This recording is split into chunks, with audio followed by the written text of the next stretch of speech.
Welcome to Still Talking Uncut. I'm your host, Master Distiller Sean Rigsby, joined by my co-host, Master Distiller Sean Rigsby. Hope y'all like my new beard. Looks nice on me. My new Yeah. hat. Get that So that's nice what it's curve like on dressing there. up as a winter Yeah, now you know for what I look at all the Halloween. time. This is what I have to look at. So I am your host, Master Distiller Sean Rigsby. Try my vodka. What's that? I'll try a vodka this weekend when Uh, we go down there. I'm glad I hopped on before I hopped on here because I laughed for 10 minutes. so, so we know, so we know Shua was supposed to join us. He's running late, so Yeah, I think he he's having. figured Yeah, he's got to set his stool up so he can get up to his chair. he That must way. have. Yeah. So, um, how you doing? If you're just joining us, I'm your host, Master Distiller Sean Rigsby. Hope y'all are having a good night. We, we, we, thank you, sir. A mess. I wear a hat. I can't even do it right. Oh man! If you're just now getting here, in case you're wondering, this is going to be a shit show. you know, we're waiting on Shua. He's a little late. We didn't want to make y'all wait, and y'all had to see my cool Halloween costume I come up with. And I don't know, man. Wearing a hat is supposed to make your hair fall out, so I don't know if I want to be wearing a whole lot of hat. you ain't got no hair. It might be a little too late, huh? But yeah, I look nice tonight, man. That's right. Nobody cared who Sean was before he put on the mask. The man under the mask. All right, so I'm sure Texas 5 minutes is like 25 minutes. So, yep. So we'll just go on ahead and get started without him. How's your weekend, Sean? Good. Washer went out, so we're going to go get one here in a few days. Other than that, it Nice wasn't too bad. appliance shopping, spending money you ain't got. So on something you really need. So it's like what what choice do you have? None. Go to laundromat for if you go there 3 times, you spend the same amount of money Yeah, as and you then would the if you time. just bought it. Yeah. Yeah, the time. It's like the time. It's like, look, Hmm. man, let's just handle up. So, but other than that, you just hang out with the family, have you a good weekend. Oh yeah. Oh yeah. Nice. Wasn't bad at So, all. I hound kegs around us. If there's a keg, I'm looking for it. I'm on Facebook Marketplace and everything else looking for kegs, and so Friday night I'm laying there and I see a dude up just north of us, about 40 minutes north of me, anyways. He had some kegs and he had some drums, barrels, and I'm like, hey man, hit him up like, hey bro, at that price I'll buy every barrel you got. He's like, well, no, I got rid of all the barrels already, and I'm like, man, when'd you put them up? He's like, yesterday. I was like, I believe it. At the price he had them at, they went real fast. So,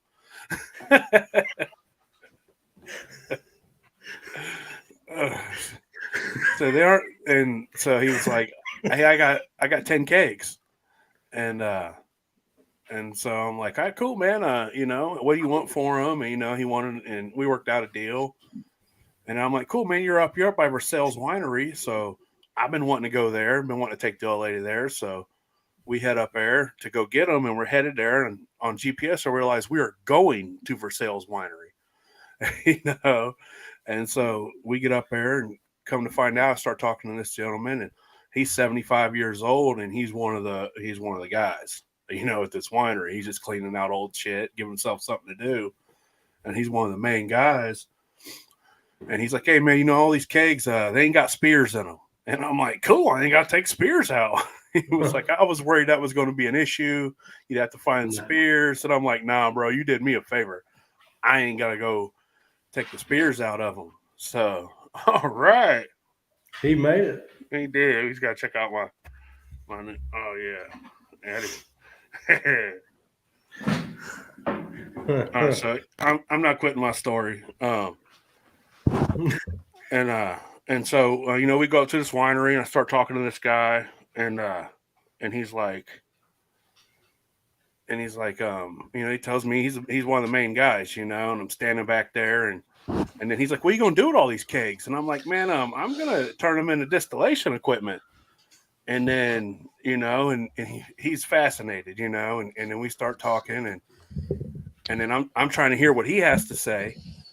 And I'm like, hey man, just keep talking. I want to hear you speak. You're a 75-year-old man who's wine. He's done wine. He's got one of the best wineries here in Ohio. And and are you here now, Shua? I'm here. Can you hear me? Yeah. I'm your host, Master Distiller Sean Rigsby, joined by my co-host, Dusty's daddy, You the know, wannabe Master Distiller Sean Rigsby. I almost wore my bibs. You should have. It's still not quite cold enough in Texas for bibs yet. So if you was up here, you'd have them on.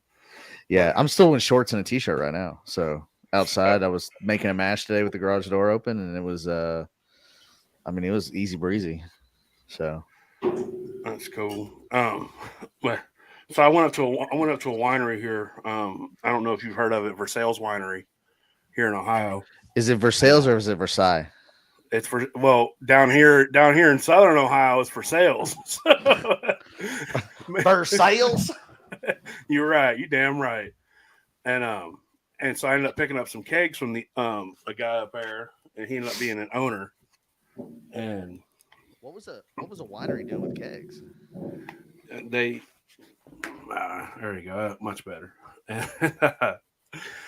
And so they store them. It said some guys that work for him used them for R&D, I guess you'd say. They would R&D and store some wine in it to see if what he went on and on about it, and he's just like, I got to the point I just want them gone, so I'm getting rid of them. You want them, take them. And then he asked me what I'm doing with them. I'm like, well, I use them for distillation equipment. And then so he's fascinated, like, oh, I never thought of that, this and that. And then we start talking about I was like, hey man, what do you do with a batch of wine that you don't like how it comes out? He's like, man, I filter the shit out of it until it tastes good. And he's like, I got this certain way. And I'm like, hey, man, dude's 75 years old. He's got his way. That shit works. Right. And I was like, have you ever thought about distilling it and then fortifying your wine with it? And he's like, I've never thought of that. And he's like, so I think I threw that in his ear. He's like, we usually just ferment it real high. And he's like, I've never thought about distilling small batches and fortifying it that way with something I can't save. So, and then by the end of it, I handed him some stickers and he's like, well, and what was cool was I was trying to listen to him talk, but he didn't want to speak. He wanted to hear what I had going on about the distillation with kegs and things like that, because it was something he hasn't never really divulged into or heard of. So, I'm sitting here trying to listen to this man speak, and but he wanted to hear what I had to say, and it was just wild. You get with an old timer and they want to pick your ear about something you got going on. Yeah. So one of the guys that I married into a Shining family, but I didn't come from a Shining family. But if anybody's familiar with Stillhand Steve, his uncle was at my wedding, and he was a moonshiner. He's passed away now, but the first time he ever saw me and Steve make a run of liquor, it was on a keg, and he just thought it was the coolest shit he had ever seen, because he ain't never seen nothing. He's like, how in the hell are you using a keg? Because everything was copper pots back then, and he ain't never even seen anything run on stainless. And yeah, you're right. Those old timers just like it's so weird because it's commonplace now. You see so many kegs and so many. It's second nature to us, but it's cool that people just see it. Like I never thought of using it like that, because you see them used for everything: gas tanks, grills, furniture. Just about everything you've seen them used for, and they're like, man, I never thought to make alcohol in it. Right. So, all right, well, Now that I'm done telling my story, we'll introduce our guest, Mr. TikTok legend, uh, Moonshine Shua, master distiller contestant. You know, um, Not a winner. Let's just put hey, let's make sure that everybody knows hey, that I didn't win shit. it's contestant. We'll get to there. We'll get to there. We got a while. This is going to be a good time. In case anybody wonders, anything that's said between us, it's all in good fun because we love and respect each other to the full max. So, I'm gonna. I should have put Master Distiller Shua up by my name, so I matched Sean Rigsby's up there. oh shit! Hey, shit, dude, I need a drink and give me a All right, second. get you. I don't have a Yeah, glass go of ahead. ice, so I'm gonna grab All a right, glass of ice. you're good. Do your thing. Let's change this right quick.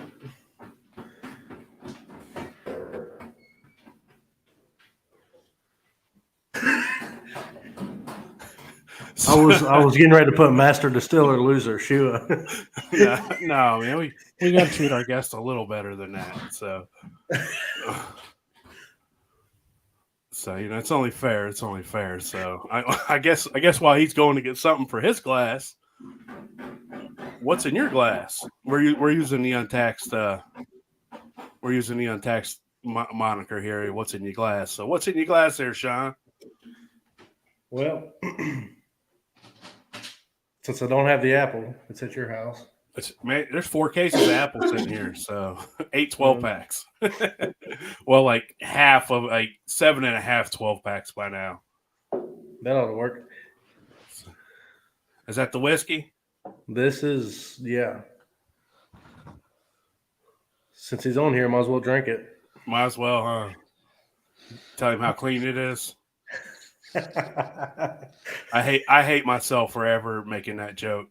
Just so y'all know. What? Clean? I apologize to the Moonshine community for ever making that joke. I have ruined that word. I apologize. I didn't know. I think I was late on that one because You was super late.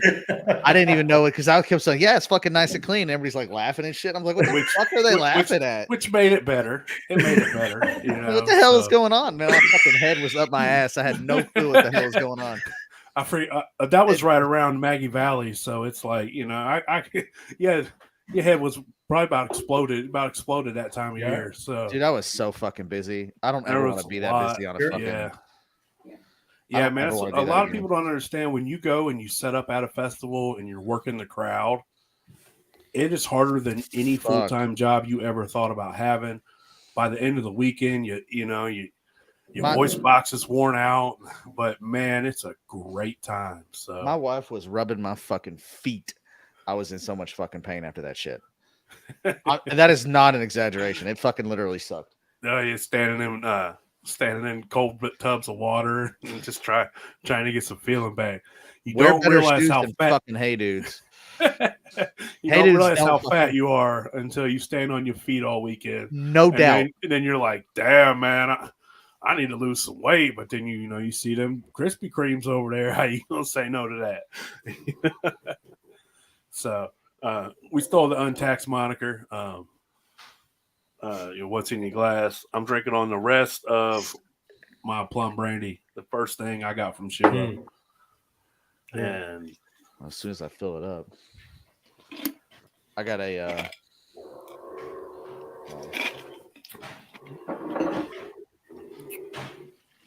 So in case nobody knows, Shua also co-hosts a podcast with Appalachian Hooch called Untaxed Podcast. So whenever they bring their content back up, check them out on YouTube, Spotify, I guess all the majors. Yeah, we will be coming back. We've actually talked here recently that we're going to be probably put down some content. We're probably not going to be as consistent as we were. Schedules change and people get busy, and this podcast shit is a lot of work. People don't really realize it's a lot of work when you edit audio. Like it's a lot of work for y'all. Yeah, and then when we set out to do it, we were like, we wanted to have backgrounds and good mics and good camera. I mean, we just, him and me. We don't have that. We're just over the top on damn near everything we do. So, We went hillbilly. We was like, hey man, how can we make Bro, this hillbilly as hillbilly as possible? Yeah. Let's do there it. are times I wish that we're like, fuck it. But Makes it easy that way. But I tell you, man, I like how y'all's is set up. You know, it's got that it's got that real professional feel to it when you fire it up. You know, it's got the cool intro and everything is cool till we see y'all's faces. So I prefer to listen to it. That's an AV Matt thing, though, man. That's a Oh Matt no. thing. So go ahead and give Matt a shout out for Untaxed podcast, man. Exactly. I know what he does. You know, I know the work he does for y'all, and so I appreciate what he does for you guys. Such an integral part of it, and it's people don't even know who the hell he is. And I mean, like without him, there's shit that he's done, you know, for sponsoring my TikTok channel. You know, a very heavy, a large amount of molasses was sent by him, so like we got to make content from that. Matt is huge in the scene, and nobody even knows who the hell he is. So I'm gonna throw it out there, man. I want to see him on your next guest that you guys record. I want him on there. I want to hear him talk. I want to hear his bit.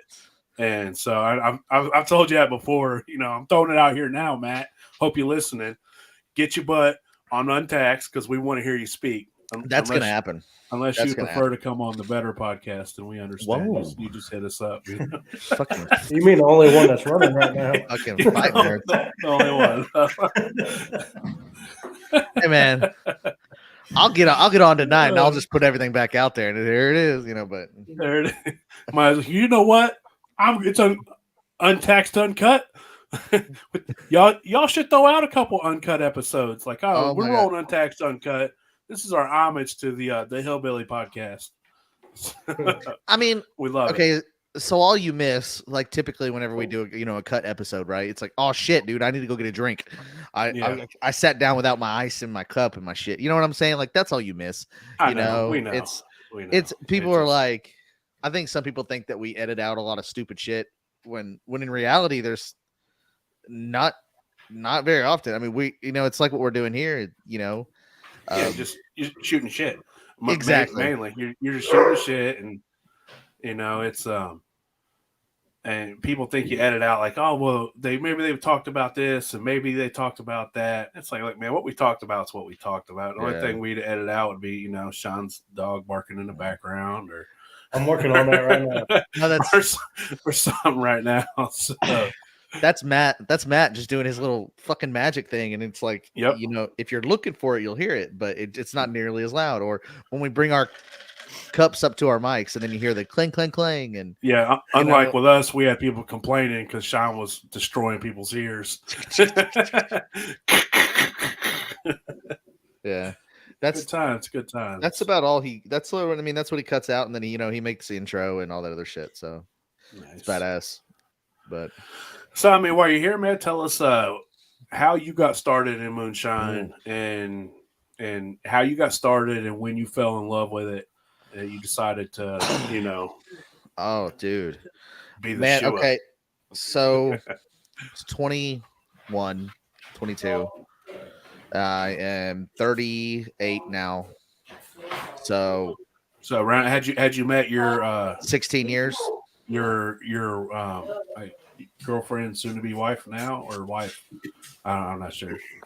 No. I was shining way before I met her and her family. Her family, I married into it, right? So all right, got you. I'm jumping ahead. Ignore me. Oh yeah. Just say shut up and let me tell my story. This is my episode. Oh, that's 9 years. That's 9 years down the road. All right, my bad. Honestly, it's kind of crazy. So I don't know, man. I started off. I think I've told this story before for people that have, watched any of my shit. But it's, I started out and I wanted to make apple pie moonshine. I was like, oh, I'm gonna fucking make apple pie moonshine. So, back then YouTube was in its infancy, not nearly as big as it is now. I hopped on YouTube and I said, apple pie moonshine, how do you make it? And, one of the very first videos to pop up, because there wasn't really a whole lot of moonshining content out back then. This is the days before, God, what's that guy who was in Austin? The older dude, George. This is before he ever even put anything out, right? So I got on there, saw apple pie moonshine, whatever, used Everclear, made a little mix, put it in mason jars, thought I was the coolest kid on the block, and then I handed it to one of my biker buddies. My biker buddy took a sip of it and spit it out in my face and was like, not in my face, but in front of me. He was like, that is fucking disgusting. He's like, what the fuck is that? Is that Everclear? And I was like, well, yeah. That's how you make apple pie moonshine. He goes, no, it's not. That's what the internet said. That's what the internet said. Exactly. That's what they told me on YouTube. And he was like, no, well, son, that's disgusting. And real moonshine is not made that way. But like the dude, and I still credit the guy for it, and he's still one of my really good friends.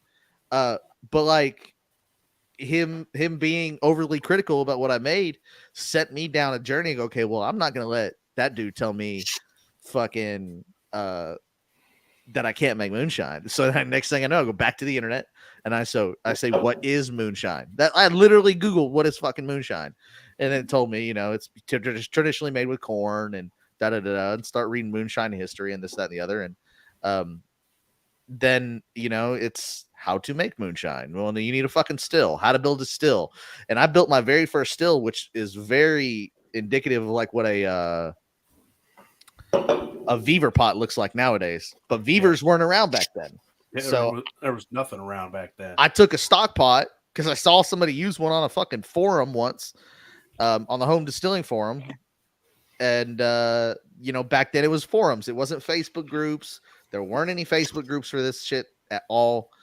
And, you're trying to sift through shit and figure this out without having a whole lot of fucking help. And it's very, very difficult to figure it out whenever you weren't raised in it and you didn't grow up in it. And next thing you know, you're wanting to do it and you're in Texas and they ain't no Texas moonshiners, And, when you're green like that, especially back then, when you're green like that, anything 5 years and before ago, it's like you're on your own unless you know a guy in the holler who's willing to do that for you. Yeah. Or you have that family tradition and you got a grandpa or uncle or somebody you can talk to. It's like you don't know. So it's definitely all trial and error.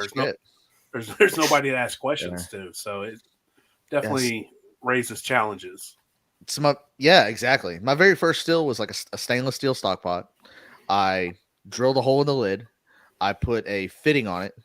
And I couldn't Teflon tape it or anything. The hole was too big. I flour pasted around that fitting, and like I flour pasted everything fucking thing else because that's it. I didn't even know what the fucking keg still was at that point. They were just starting to kind of be used, and they were on the forums, but a keg was a little bit bigger and out of my reach. I wasn't making very much money. It's kind of a shithead. And we've seen the pictures. Dreadlocks and shit like that. Dude, it was weird. Dreadlocks, skateboards, and G-Code jeans, boy. Hey, son. Need some more ice. Need some more ice.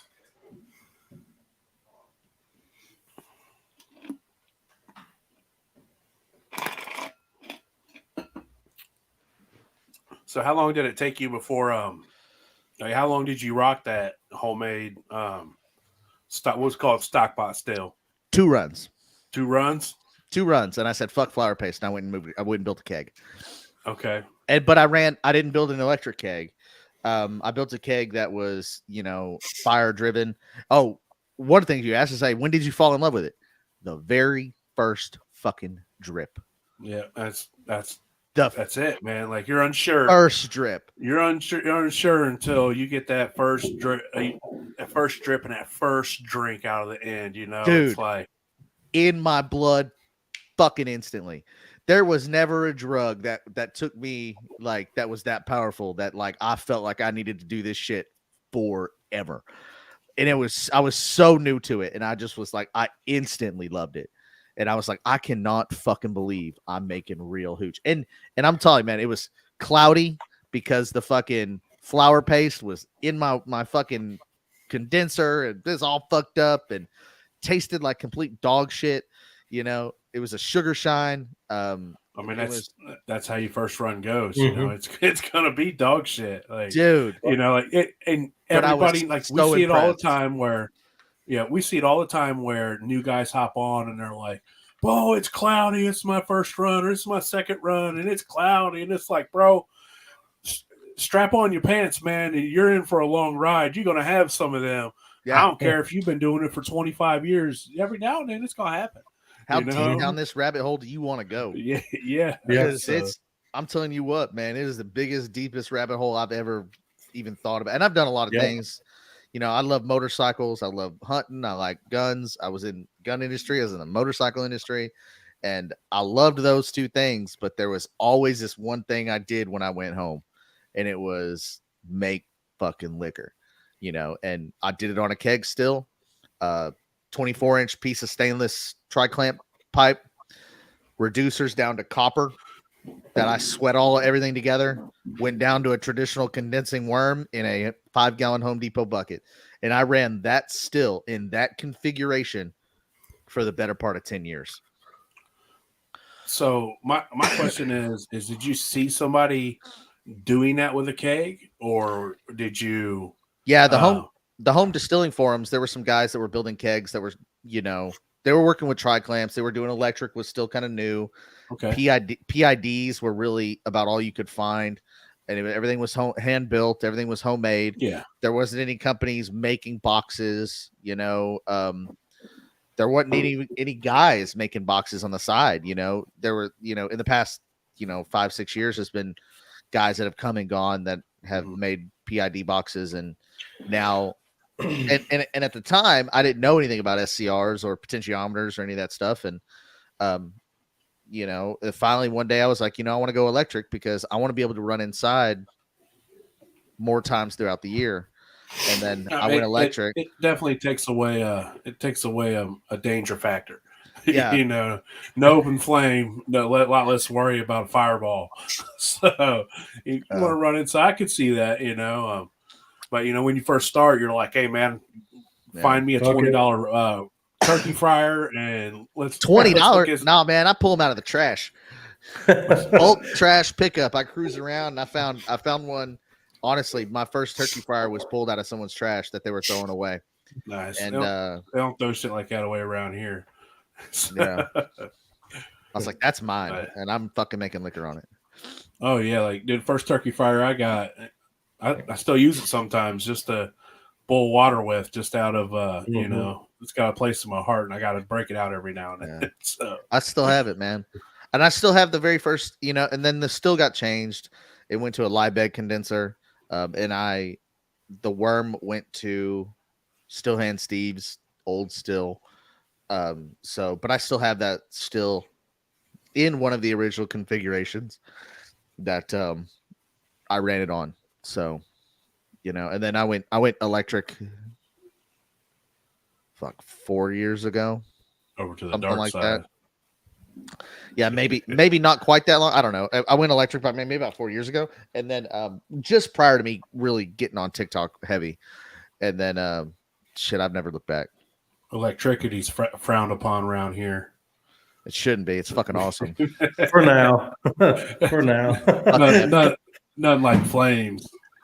It's fucking epic. Get that fire rolling, you know. You guys, so. You know, he's give you shit about the electric. Yeah. So. I love it, man. I'll never go back. Yeah. I'll never go back. Well, unless I have to. If I'm out somewhere and I have to, you know, you don't have access to it. Yeah, you got to run fire. That's what it is. But well, you know, it's nice to be able to do both. You know, like I still have my burners. You know, you don't throw away a good tool. Yeah, you don't throw away nothing. I don't, anyways. At least that's what the old lady bitches about. But I'm like, just stick it in the barn. Just stick it in the barn. We're good. So yeah. But you know, like a lot of people, like, I think kegs changed the home distilling. You know, the thought about it. You know, the attitude towards home distilling. I think that the keg really broadened the home distilling. You know, made it huge. You know, made it simple because almost anybody can get a keg, has a keg, knows a buddy with one laying behind his barn he don't give a shit about, and then you know it's the parts like you're talking about. Up in marketplace. You know, you get a 24-inch spool with 2-inch ferrules on it and some tri-clamps, and Done. you just piece it together, you know, and if anybody wants to know how to build a worm, like building a worm's simple, you know, like, yeah, just Stretch the wire, stretch it out, and you're done. You know. And yeah, just don't straighten your pipe Yeah. before you roll it, and you're good. It's badass because, like, you know, there's usually not any thermometers on those stills. You know, you're running them on fire. You learn to run More. the rig by the touch, the feel, the sound, not Yep. looking at a bunch of instruments and shit. Yeah. You know, and everybody sees how fucking crazy my shit is now, but you gotta understand, man, I came from somewhere and I learned to run that shit by hand. Yeah. And that's how I ran it for 10 fucking years. And then I you know, felt like I had fully mastered that. I was like, it is time to move on. Well, thermometers are always nice, you know. That's why I tell people, Oh, of I'm like, course.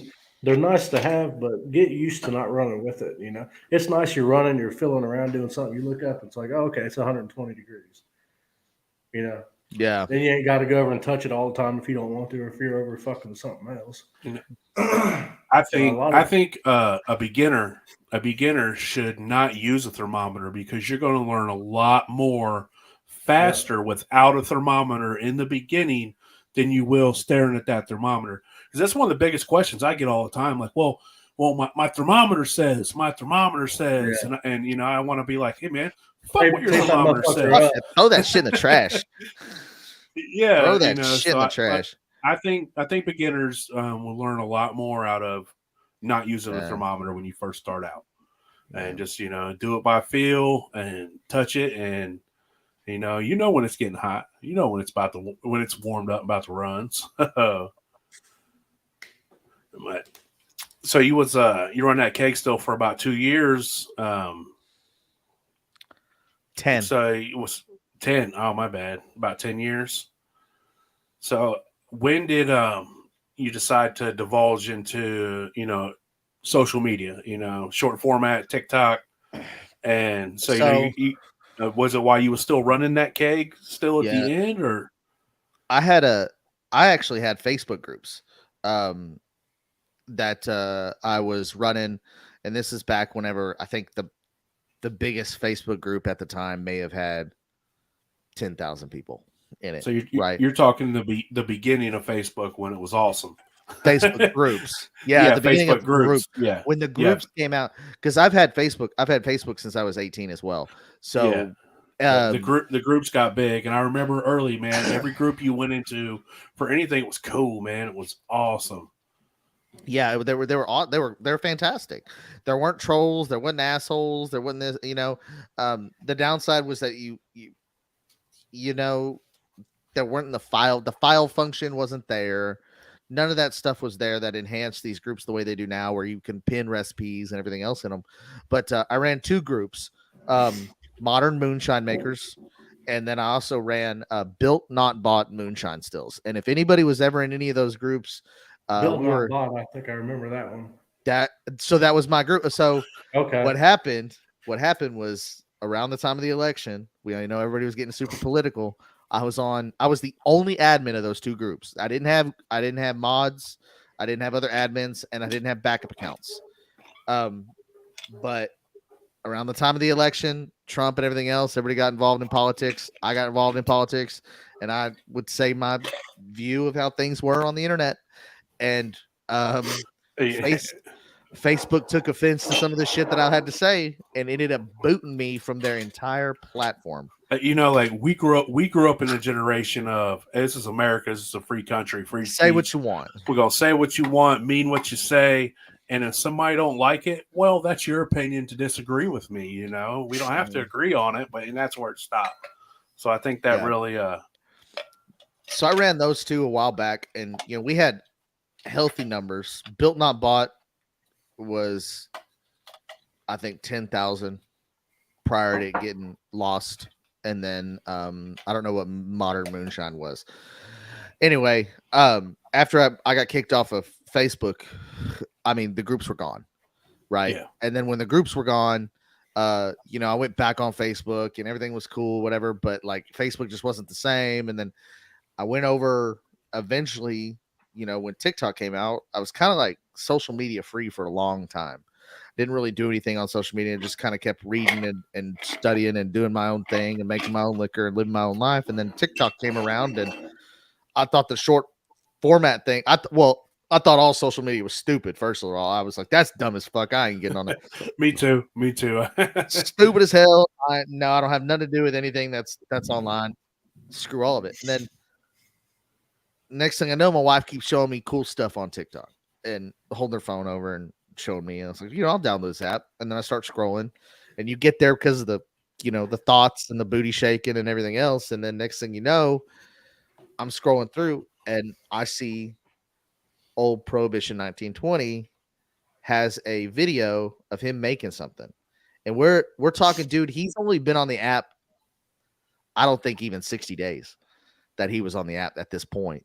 And I commented in his video and I said, bro, you've inspired me to make a TikTok completely about distilling and home distilling and moonshining and everything else. Nice. And so how long ago was this? Fuck. Pre-COVID? I didn't even know TikTok existed back Around then. 18, 19, somewhere in there. Something like that, yeah. Late 19. Okay. Or no, early shit. I don't even know, dude. It's been a couple of years, two years now, at least. But yeah, it was 2019, somewhere in there. I have to go back and look. But anyway, I used to always tell him that story. I was like, dude, you're the one who did this, and like you're the one who created this fucking monster. And he was like, well, and he had a lot of followers at the time, and he probably saw the comment when liked it, was like, hell yeah, bro. It kept moving. And then one day, it's odd because one day he was scrolling through really old comments on old videos and found it and screenshotted it and sent it to me. It was like, dude, this is the comment you're talking about. And if anybody's a sleuth and wants to go find out, go to Prohibition 1920's page and dig around his very first videos, and you will probably find something in there that's from Moonshine Shua saying, you've inspired me to make a channel. And then you'll know the date. Somebody will go find it. But that's pretty much it, how it started. And then I started doing this, and I always wanted to teach people how to make liquor. None of my friends were really interested. And then when the live functions, back then, to get to 1,000 was hard on TikTok. 1,000 followers was very difficult to get to 1,000 followers. So when I got 1,000 followers, I was really, I had to push hard for like a month for it. Like a lot of content, interacting, liking everybody's comment, responding to everybody's comment, that kind of thing, putting out good quality content. And when I hit 1,000, I was just so happy because I literally sat down on TikTok and I had like a whiteboard and notes and shit like that. And I would just talk and talk about fermentations. And I would nobody was even in my fucking lives, not a single person. And I would just keep talking. And somebody would come in and be like, well, how does this work or whatever? And then I'm like, oh yeah. And I just completely go and answer that question. And then they would leave and I would go back to talking about fermentations to the air. Yeah. And it was fucking dope because then next thing you know, people are starting to come in consistently. And now I've had like 2,000 people in a live before, and it's just absolutely nuts. Yeah, it's just fucking crazy. It's cool that how much it's grown. It's grown. I'm always in awe, exponentially. So I find it cool that you got your start by Prohibition putting up content. He started with content, and then it projected you to make your own page, and then just think about how many people that you've affected who have been like, you know what, I'm going to start my own thing because of what you do. So it's cool to see you pay it forward, and it just keeps growing and growing and growing and growing. And I like the backstory that you started your channel because of all of what somebody else did and how they did it. Whereas like me and Phil, we started our channel because of how difficult things were explained and how hard it made it. And it was like, man, I'm dumb and I like it simple. And I know there's millions of people just like me, maybe not as ugly, but dumb and simple, and they want it simple. So it was what we started with, and it took off pretty well. So yeah, you looked better when you had your beard and hat on. I did, man. I could only be Master Distiller Sean Rigsby for so long. My shoulders were getting heavy Sucking from on holding the hand of the world. So Sean, what is that? that's What? that. What's that in your hand? That's that Maggie Valley Wiki. I don't It's know not- what it. It's clean. I don't. Some asshole signed a bottle like there was some A-list celebrity. I know that. He didn't want to. I told him to. I said, "Here, sign this fucking bottle." He's like, "Come on, man." Stupid ass. I don't want to do that shit. And I will say that, man, that's been something that's been hard to get used to, is that people are like, "Oh, it's fucking Shua," and I'm like, Yeah. bro, I make liquor in a fucking garage. Yeah, I tell people all the It's- time, man. Like I'm just a normal ass dude who just knows how to have a good time, man. That is it. That is it. It's flattering. I mean, and I guess, you know, I could say it's really easy to get to go to your head if you're fucking not careful, but man, I don't want to be that way. Like, that's not. Oof. No, I'm good. Yeah, you know, like That's and- Sean. Bro, he's such an asshole. I am. No, I owe Sean, man. I owe Sean. He got me good. He got me with a good one. So I give it to him a little extra hard today. You know, Did you just say you're gonna give it to him a little extra hard? Not like that, man. We don't. I don't. This ain't Texas. You making it sound like it bigger is. in Texas, right? Hey, this ain't the Dude and Bro show. So ain't no spoons around here. Oh my god. Let's get back on track before this divulges into a giant shit show. So that's real cool, man. You know, you were one of the first people that I saw on TikTok. Sean talked me into coming over, and you know, and I was amazed at the content that, like, you and Prohibition, namely, the content that you guys had. I know Hooch was just starting out, and so he wasn't, you know, but I was amazed by the amount of distilling content that you guys had on TikTok, because, you know, there wasn't, and there's still not a whole lot of distilling content on YouTube. You know, there's a lot more than there used to be, but I didn't realize before coming over to TikTok that there were guys like y'all that, you know, really put it out there like that. And it's hard too, because, you know, I mean, everybody knows what we do is what we do, and we're all in the same boat together. That's why I don't have a whole lot of patience for guys who want to act like assholes in any form. I don't care if it's Facebook, TikTok, YouTube. Fuck, if you guys, yeah, dude, I got short. I used to be a lot more patient, and now I'm like, I ain't got no patience for that shit at all. And like, I will call it out. And if there's anything I do flex, like if I have any kind of pull in a community, trust me, I will nip that shit in the bud now if I can. I'll be like, nah, fuck that. So I don't want to hear it. I don't want to see it. I don't want to, like, talking trash about other shiners. This is not what TikTok is about. Not at all. You know, like, it's not Facebook. If you want to do that Facebook shit, go right back over there. Over to Facebook. Fucking now it's different. Plenty of groups will have you. It's a lot different when you're giving your boys shit about just trivial bullshit that means nothing to anybody else. But, you know, in the end, everybody's friends. You know, we all look out for each other, and it's just, and that's what it's about. So yeah, I just think I got no tolerance for it anymore, and I used to be a lot more patient with it, but now I'm just like, I don't even give a shit. You're getting older, man. You're yelling at the kids to stay off your lawn and shit. You know, get off my lawn. Spray you with ethanol. I got a nice lawn too. I'm a grass guy, actually. I know. But she lives in a 5-star mansion. Yeah. we live in trailers in our mom's basements.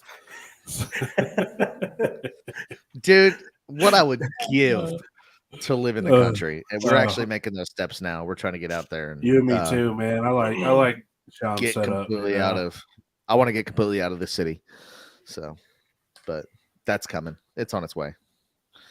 But so, you know, you're all the hard work and everything that you did on TikTok, and, you know, you've grown your channel to almost 400,000 followers now. That's the goal right now. I'm on the road to 400K. I'm pushing for. You know, and it's hard work. On the road to 6K. if you put in the work like that, then I don't know. We all aspire to be Shua. That's what we say. So maybe one day, But so back on track. Sean threw me off.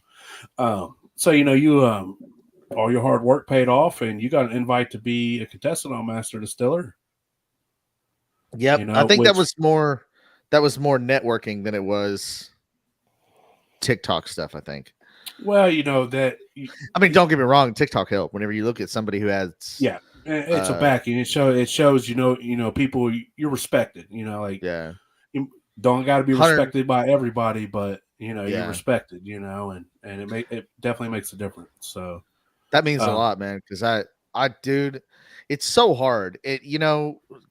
In this niche of what we do, there's so many different ways to do it, right? And there's so many different people, especially if you came from the Facebook atmosphere, that are willing to tell you you're doing it wrong.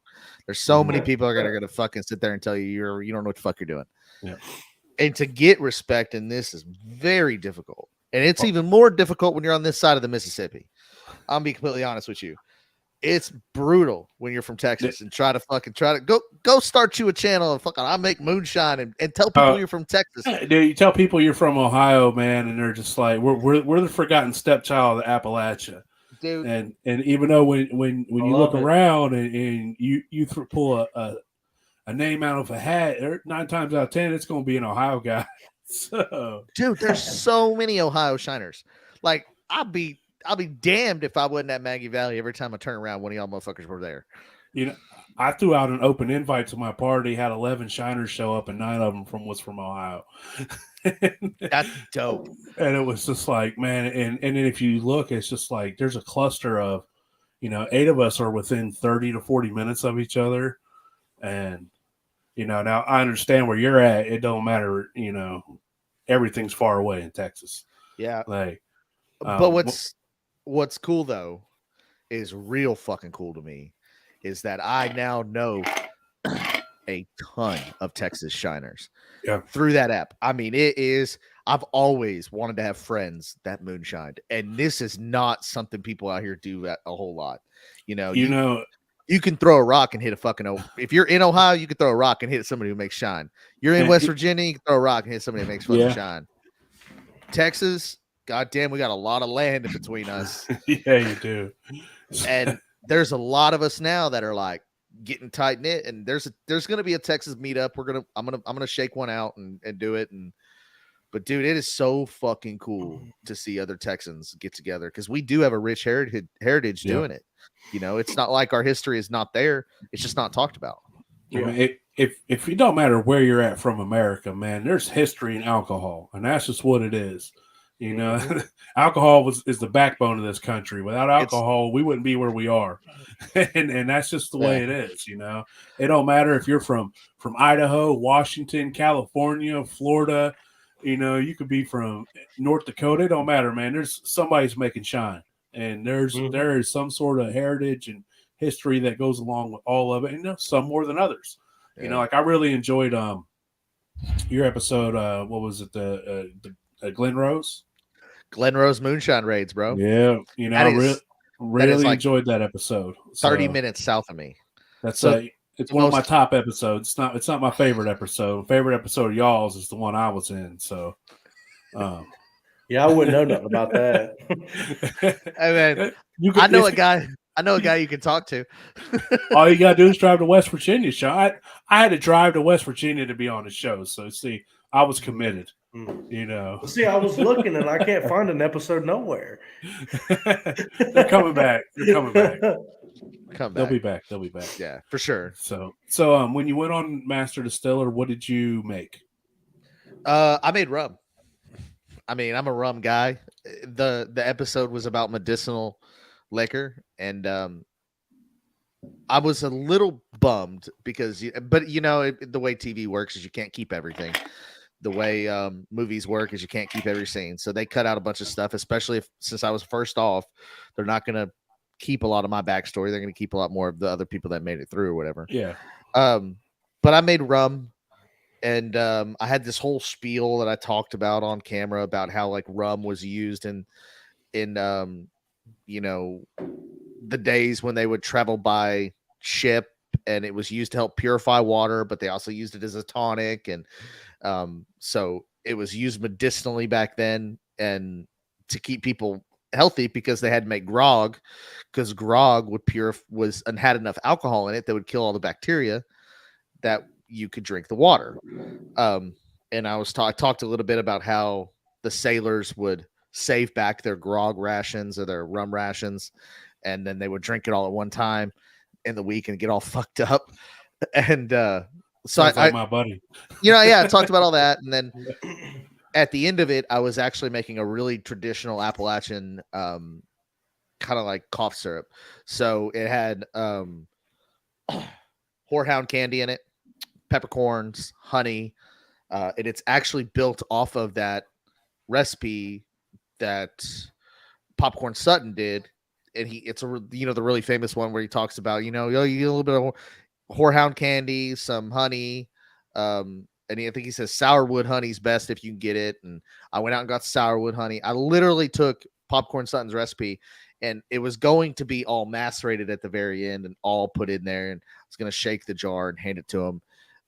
Real traditional Appalachian style, but with the rum twist that had the medicinal properties of rum in it as well. But alas, never got to the last episode or final stage where I could even macerate anything, and they kicked me off and I was done. So what was the biggest challenge while you're there? Like, was it not having all the tools that you normally work with?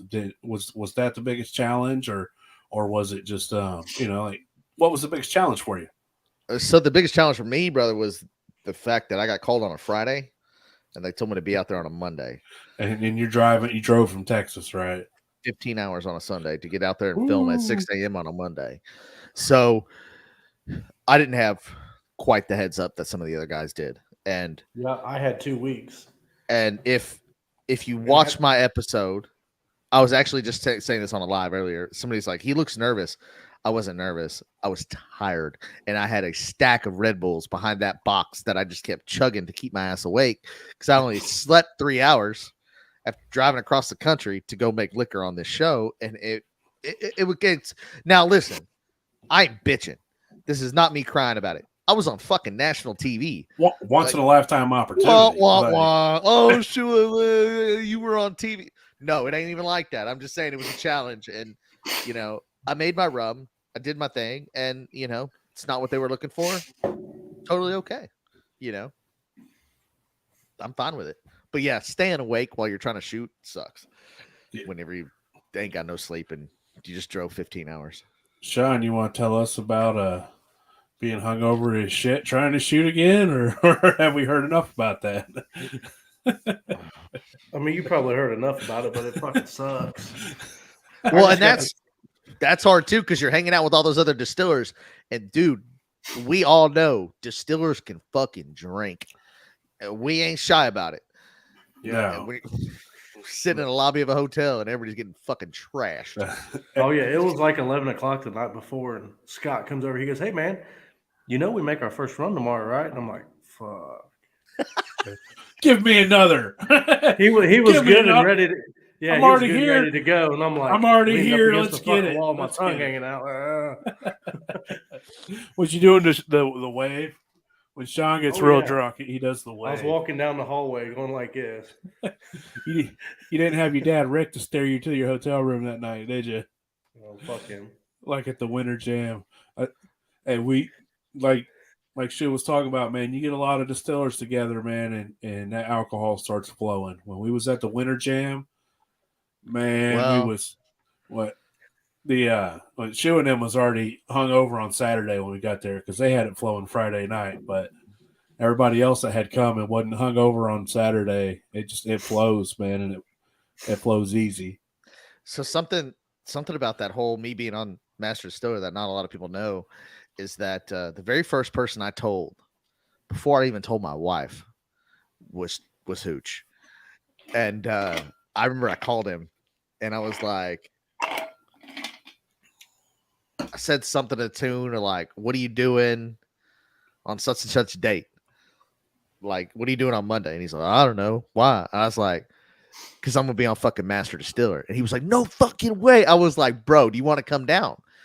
And he drove down while I filmed, and I was there, and he was, you're not supposed to, the whole thing, you're not supposed to tell people whatever, but he was there, Yeah. and we were filming, and it was freaking dope, and I got to hang out with my buddy, and then, that takes that experience to another level. Yeah. And you got to share it with and you and him were still new friends. Like you were, dude, it you're was so rad, still though. new friends, and then y'all got to hang out on the weekend. Little spooning in the mountains, and you guys really really meshed.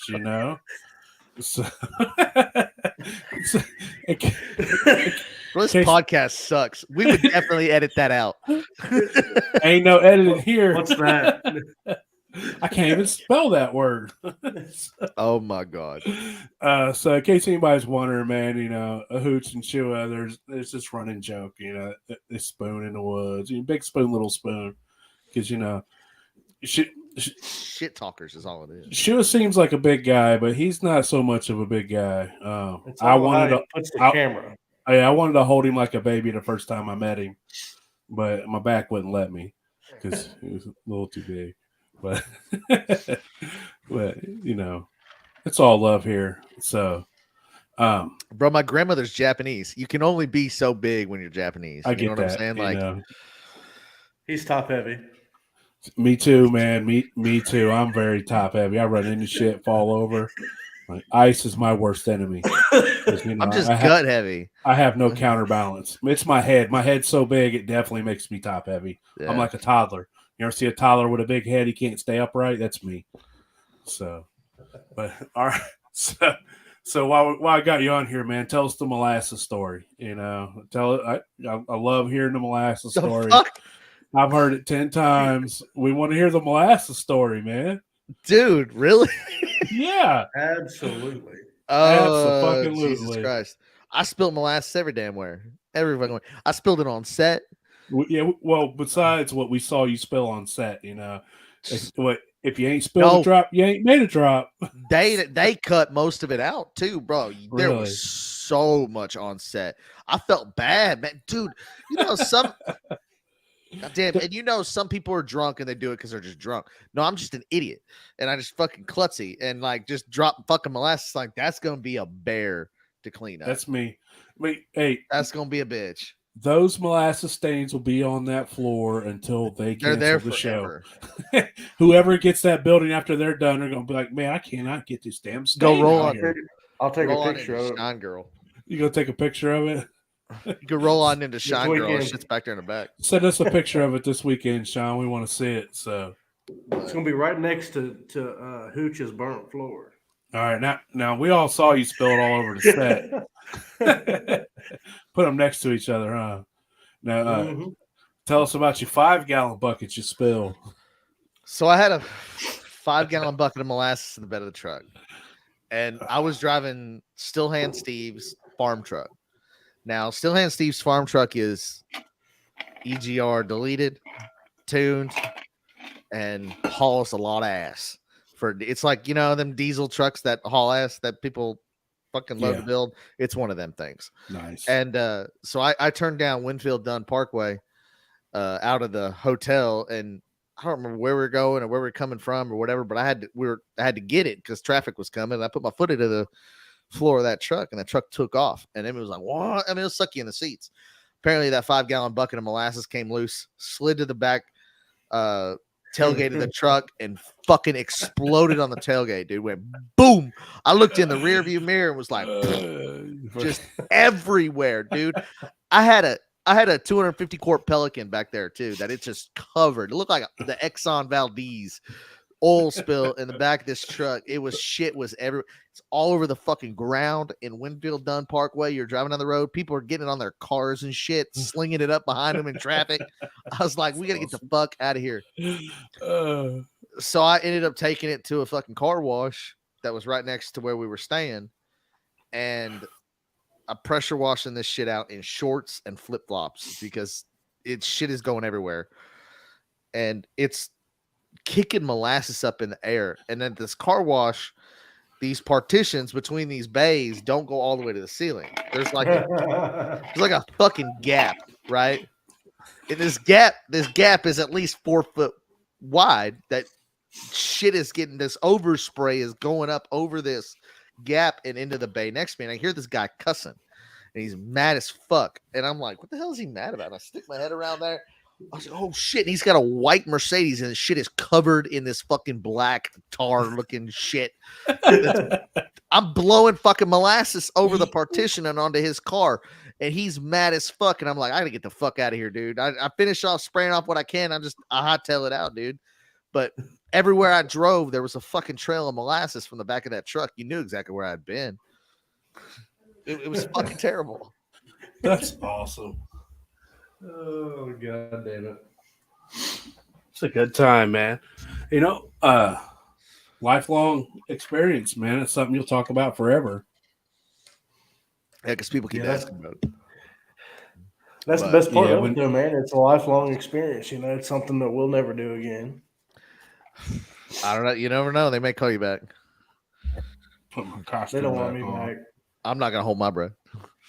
No, But they don't want me I mean, back. it would be cool. It would be cool if they called me back again to do it, whatever. I have a friend of mine who got called back. She was out there filming roughly the same time I was. I don't know if I made a good enough impression on film the first time for them to want me back a second time. If they want me back a second time, it's strictly because of like TikTok and the podcast and the clout that I have outside of them, you know. Well, or you know, they want you to come back to see, you know, you do better. You know, like they were like, man, we know. I would love to go back. I would love to go back, and it would be dope. I mean, the people you meet, the crew is awesome. You know, I've never been in that kind of environment where they're filming and stuff. It is a once in a lifetime opportunity. Win, lose, or draw. If anybody out there gets the opportunity to do it, go do it. You know, it's weird because the guys that are on the show tend to know who else is going on the show because we all kind of in the same group. And then we get the text messages of the dudes who are like, hey man, I got selected and I'm going, and any advice. And then, you know, we help out the best we can, but I don't know. It's interesting that I don't know. I'd go back, but I don't know. Whatever. Oh yeah, definitely. I would go back. I'd have a fucking time of my life again. I would not give a fuck, and I'd talk shit because I've already been there and I've already done it. And you just kind of know what you're getting yourself into, right? The second time, you know what I mean? Yeah, it'd be a lot more. You gotta know what to expect. You know, yeah. It's you tell the guys that are going on, like, you know, expected this to happen, and you know, just expect that you're going to be there for 13 freaking straight hours filming, and whether you're not filming, you're there, and you can't go nowhere. So when they say action, they say action. You know, just like, you know, just calm down, make your mash the way you'd make your mash, and fucking ferment your shit. And the way you ferment your shit, just run it, man, and have a good time. Have a good time, dude. Have a good time. We give you a lot of shit, you know, first off, but you know, in the end, it's like, dude, just being selected is just such an achievement, you know, and so there's respect there, you know, there's definitely respect. It's weird, there. Yeah, and you know, it's all love, except for when I make fun of Sean, it's funny. So it just rolls off. Anybody want an autograph? I will autograph whatever you want. Happy Halloween. Are we wearing the same? Are we wearing the same shirt? Yeah. Yeah. This is the one I got. I would, but I don't have one. So how do I get one? You were at. You should have did what I did. And Hillbilly Jam and walk up and grab one. Yeah. You know what I did was I was like, "Hey, Pro, man, you got a 4X in there?" And he was like, "Yeah, I got you, bro." And then boom, I got me a shirt. I don't know. I got good time. A few left. We don't have very many, but I have some up there. We'll go through and look. Yeah, this is this year's design. Next year's design is going to be different, though. So, you know, you can't rock the same design every year. You got to come out with new shit. So, I had my Sean beard on. I look nice. Oh my god. So Shua, what's Yeah, your Sean, ask some questions. favorite still that you've ever ran? There we go. Does size don't matter. Just your favorite still. That's what I the old mean, lady says too. yeah, I better not say that too loud. She come in here like somebody lied to you, motherfucker. What you Uh, I'm gonna grab a drink while he's thinking now. Man, it's probably. I know it's gonna I, sound. I see It's his gonna head hurting. sound. It's gonna sound cliche, but dude, it's my North Georgia. I'm not gonna lie, dude. That shit is so badass, Dude. and I run it all the time too. It's one of those things that I've run it so much in the short amount of time that I've had it. You know, by standards, I've had other stills that I ran a hell of a lot longer. I already know that still inside and out, and it was a lot easier to get to know it because I'd had a lot of experience running and shit by the time I ended up getting that piece. But like, yeah, dude, it's that North Georgia. It's got personal touches that I specifically asked for on it: the sealed worm, the everything else, and the extra sight glasses and stuff. There's some modifications I want to do to it. So now that I've had it for a little bit, I want to add some extra heating ports on it, elements or tri clamps for heating elements. I want to be able to put 22,000 watts in it at one time for heat up, and then be able to cut off 2 or 3 and then run it. I might actually put an additional 4 so I can put 2,000 watts on the back and then 5,500 watts in the front. That way I can just get the heat up time down to like 20 minutes. 10 minutes. That shit would be, it's like a fucking blown V8 in a fucking Honda Civic type of thing. That would be dope. But other than that, man, no, I really like that still. Everything else is cool. Like the 120 is badass. Don't get me wrong, but it's nothing else. But it's just bigger, But that North Georgia is badass. I fucking love that still. So that North Georgia, when you got it, was that your was that your first jump from the cake still to a big giant still for like your and I'm not so much talking. Didn't you have the two 60-gallon drums set up before you got to North Georgia, or did that come after? That came after. Okay, so was North Georgia was that your first big jump? I was that the first time running a 50? When you got that? Yes and no. It was my first still for me to own. God damn it, I'm fucking uncut fucking bullshit. Bro, you could put your legs up in the chair you're sitting in? That's fucking amazing, man. I can't get mine off the floor, let alone put them in the seat I'm sitting Dude, in. he's like 3 foot tall. Yeah, that's right. Lollipop Guild. So he could kick his feet and not even touch the floor. Yes and no. I had run other big stills. I have a 65-gallon like a paste cap still. Okay. That I have. And then I also have another still that a 60-gallon that I bought. But I bought that after I had the North Georgia. But I have a 65-gallon paste cap still that has no thumper on it. Real old school traditional. No. A lot. I got a 20-gallon paste. Man. It's not here. It's in an undisclosed location that if we ever want to run it in the wood, and it's a wood still, man. It's meant to be run in the fucking woods, right? Nice. Like you don't put something like that on fucking paste, man. Like there's something about paste, man. It makes you feel a different type of way, it makes you feel retro, old school, like makes you hate life, and fucking cuss your equipment. Yeah, it's fucking awesome. Fantastic. What problems have you had with your paste? Leaking? Yeah, fucking. Oh, we're gonna make some more paste. Dude, paste is a pain in the ass. When you put your fucking hands and shit, it's a pain in the. Fuck that when you would put your cap on, would you ever put any weight on the top to hold it down at all? I didn't have to. No. Okay. No. But Stillhand Steve's family still is probably maybe a 30-gallon. Okay. So and then we ran that. the North Georgia Steel Company's a 50, some 60s, a 60, a 65, and then I got the 120. Okay, and So, the 120 is two 60-gallon yeah, it's pots. two 60-gallon wine tanks that All are right. biggins together. Okay, so two separate 60-gallon tanks combined. And I remember when we first ran that when Hooch come up there, and you slid your 50-gallon over there. You had who'd you have make you that thumper keg attachment for that? Did you have North Georgia make that for you? North Georgia, and I didn't even have him make it. Andrew reached out and he was like, "Dude, I have this idea," and I was like, "What is it?" And he was like, "Dude, I want to turn your 50-gallon pot into a thumper." Now, the 120 is impressive. It's badass. It's a 120, but there are 150-gallon stills out there. There's 200-gallon stills out there.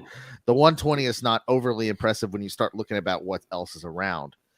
What was so fucking badass about that still is that we had a 50-gallon thumper. You show me someone else that runs 50-gallon thumpers. That shit was fucking dope. Yeah, I drew up plans for a big giant still that had a 50-gallon thumper to it. That's a big fucking a big fucking thumper. I had my plans were that is something else. It was to look like Hooch's pot, short fat thumper. We had a 50-gallon off a giant one, so we had a 2,000 watt preheat element in it too. So we preheated our thumping liquid. Yeah, like we turned on an element and cranked it. So we had 4 5,500 watt heating elements in the main pot because it's 2 55s per tank. Yeah. So 22,000 watts in the main tank, right? And then we had how long did it take that to heat up? A long ass time because I think we could have cranked on it a little bit harder than we did. But that was the first time though, right? Yeah, and it was all experimental. We had a bunch of guys there, and the last thing I wanted to do was scorch something, so we turned it on low, and we all went to bed, and then woke up the next day, and it was still kind of heating up. So, if you count the time we turned it on, I mean, there was 8 hours of sleep, that we had that. We turn around and had it. We had 8 hours of heat up time prior to that. But realistically, I think we could get that thing to heat up on a sugar wash, something that doesn't have a whole lot of particulates and bullshit in it. I think we get the whole thing to heat up in an hour and a half to 2 hours. Now I know it don't get real cold down there. Yeah, you ever use aquarium heaters? Mm-mm. You ever drop an aquarium heater in your pot the night before, and you come out the next day, it's already 90 degrees? Mm-mm. Because I run electric, right? Yeah. So I flick on my heater. I flick on my heating elements, and I set them to fucking 3 or 4 amps. I come out the next day, and it's 150 degrees. Same concept. Yeah, but exactly. So then you walk out the next day, and then you can really put the crank on it, and then your heat up time is like that. After that, I mean, it's quick. And it also cuts your day in time in half because you preload your still the night before. Yeah, so you don't have to spend all that. Yeah. So it's all about cutting time off, making your life a lot easier the next day. So yeah, I'd say that's the problem with running a big still is the heat up time. It's not the running part; it's the heat up time. It's a pain in the ass. Yeah, and I've heard. I don't know if it was Andrew at North Georgia or no, it was Jeff. Jeff at North Georgia told me that he turns on his still and runs off his heads in one day. So heats up, runs off his heads, and then turns the still off. And then comes back the next day, and the still is already preheated. Okay. So it's still got a lot of heat there. Maybe it'll cool down 50, 60 degrees at max.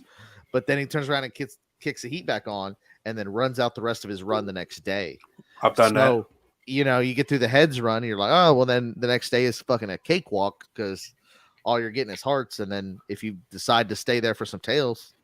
See, I do that where I fire it off and then I kick it off at the end of the hearts and then come back the next day and fire it up and run all the tails off. I've done heat that son of a bitch up so fast because you don't give a shit. You're like, man, I'm in and out. Yeah. I mean, you already know that's how we run anyways. We heat it up super quick. Well, not too fast. We heat it up fast and then, back her down. Ain't nobody got time to wait 10 hours to heat anything up. So no. And I only, on sugar washes, and which includes any kind of molasses stuff I'm running, I've been a little bit more aggressive with the heat recently than I have in the past. Sugar? No. How'd you get the name Sugar Shine Shua? I don't know, some dipshit sometime somewhere. If you know, Shua runs more than just sugar. I'm just giving him shit. He runs about it, but rum and yeah, I fucking love rum, man. Well, hold on. What's in all your barrels right now? What's aging right now? No, what's fermenting right now? 100% sugar. 100% sugar, bro. I ain't gonna lie. No bullshit. Oh, no way. I take it back. I just did starch. I haven't dropped the video for it yet, but I just made 50 gallons of fucking straight starch shine. Nice. So, you know, we're just gonna give you shit about that. So yeah. So I use starch, 2 50-pound sacks of drill starch, and I use the Broken Bones high temp amylase to convert, and then it's just for a neutral spirit. So however it comes out, it comes out. And I ended up getting a kind of a lower gravity than I thought I was going to get. I thought it was going to be a lot higher, but it was 1.08, which I was a little upset with. But whatever, I don't give a fuck. It's liquor. yeah, in the end, it'll get you drunk. So. Well, and I think I use 2 pounds of starch per gallon of water, and I think in the end my gravity is actually going to end up going up. Yeah, Oh, I'd imagine so. So like we give Shua shit about how all he makes is sugar, but we was in Maggie Valley. He gave me the same bottle he gave Sean, but apparently you only get your bottle signed if you're a celebrity. yeah, but you got the better of the two. yeah, that's all You got the grain. Plum brandy. Celebrities all grain, only no sign bubbly. bottles for other celebrities, I guess. But anyway, clear whiskey, man. You don't see a whole lot of clear whiskeys, bro, and it's a really good clear whiskey. So That was a lot of all grain whiskey I handed out too. I fucking brought a lot. well, you handed me one, and I drank it, and then I came back, and you gave me another one, and I slid that in my pocket, and then that's when I was like, Sean, grab your glass. I know where to get it filled. And I walked over like, Shua, what you got to fill my glass? And Bro, I brought it. Pop it open. I probably brought 4 gallons of all grain whiskey. Like that was a lot of fucking all grain. I bet between and me I and was Sean, handing we that we shit drank out about like a half gallon. like it was water. I was like, I don't want to take any of this shit home, guys. I know. So you fucking come get it. It's like, hey, how you doing? How you doing? Here, you want a sticker and a jar of liquor? Here's a sticker. I don't know you. Here's a sticker and a jar of Dude, liquor. I handed jars to legit people. I have no fucking clue who they were. Oh, I've been there. Like, dude, I handed jars to somebody who I thought was somebody else more than once. Like when we was in New Stratsville, somebody come up and was like, "Oh, I'm so and so from TikTok," and their name had a name similar to somebody else's, so I thought they was that person. And I'm like, "Oh, it's cool, reminding to meet you," blah blah blah. And then I'm gonna hand them jars of liquor and like try this and try that, and then they leave, and somebody was like, "Well, that was so and so," and I'm like, "Nah, man, that was this person." And then they show me, I'm like, "Well, I didn't even know who the hell that person was, but they probably think I'm a really nice fella. I'll tell you that." Yeah. Hey, Shua, what proof was this? The all grain?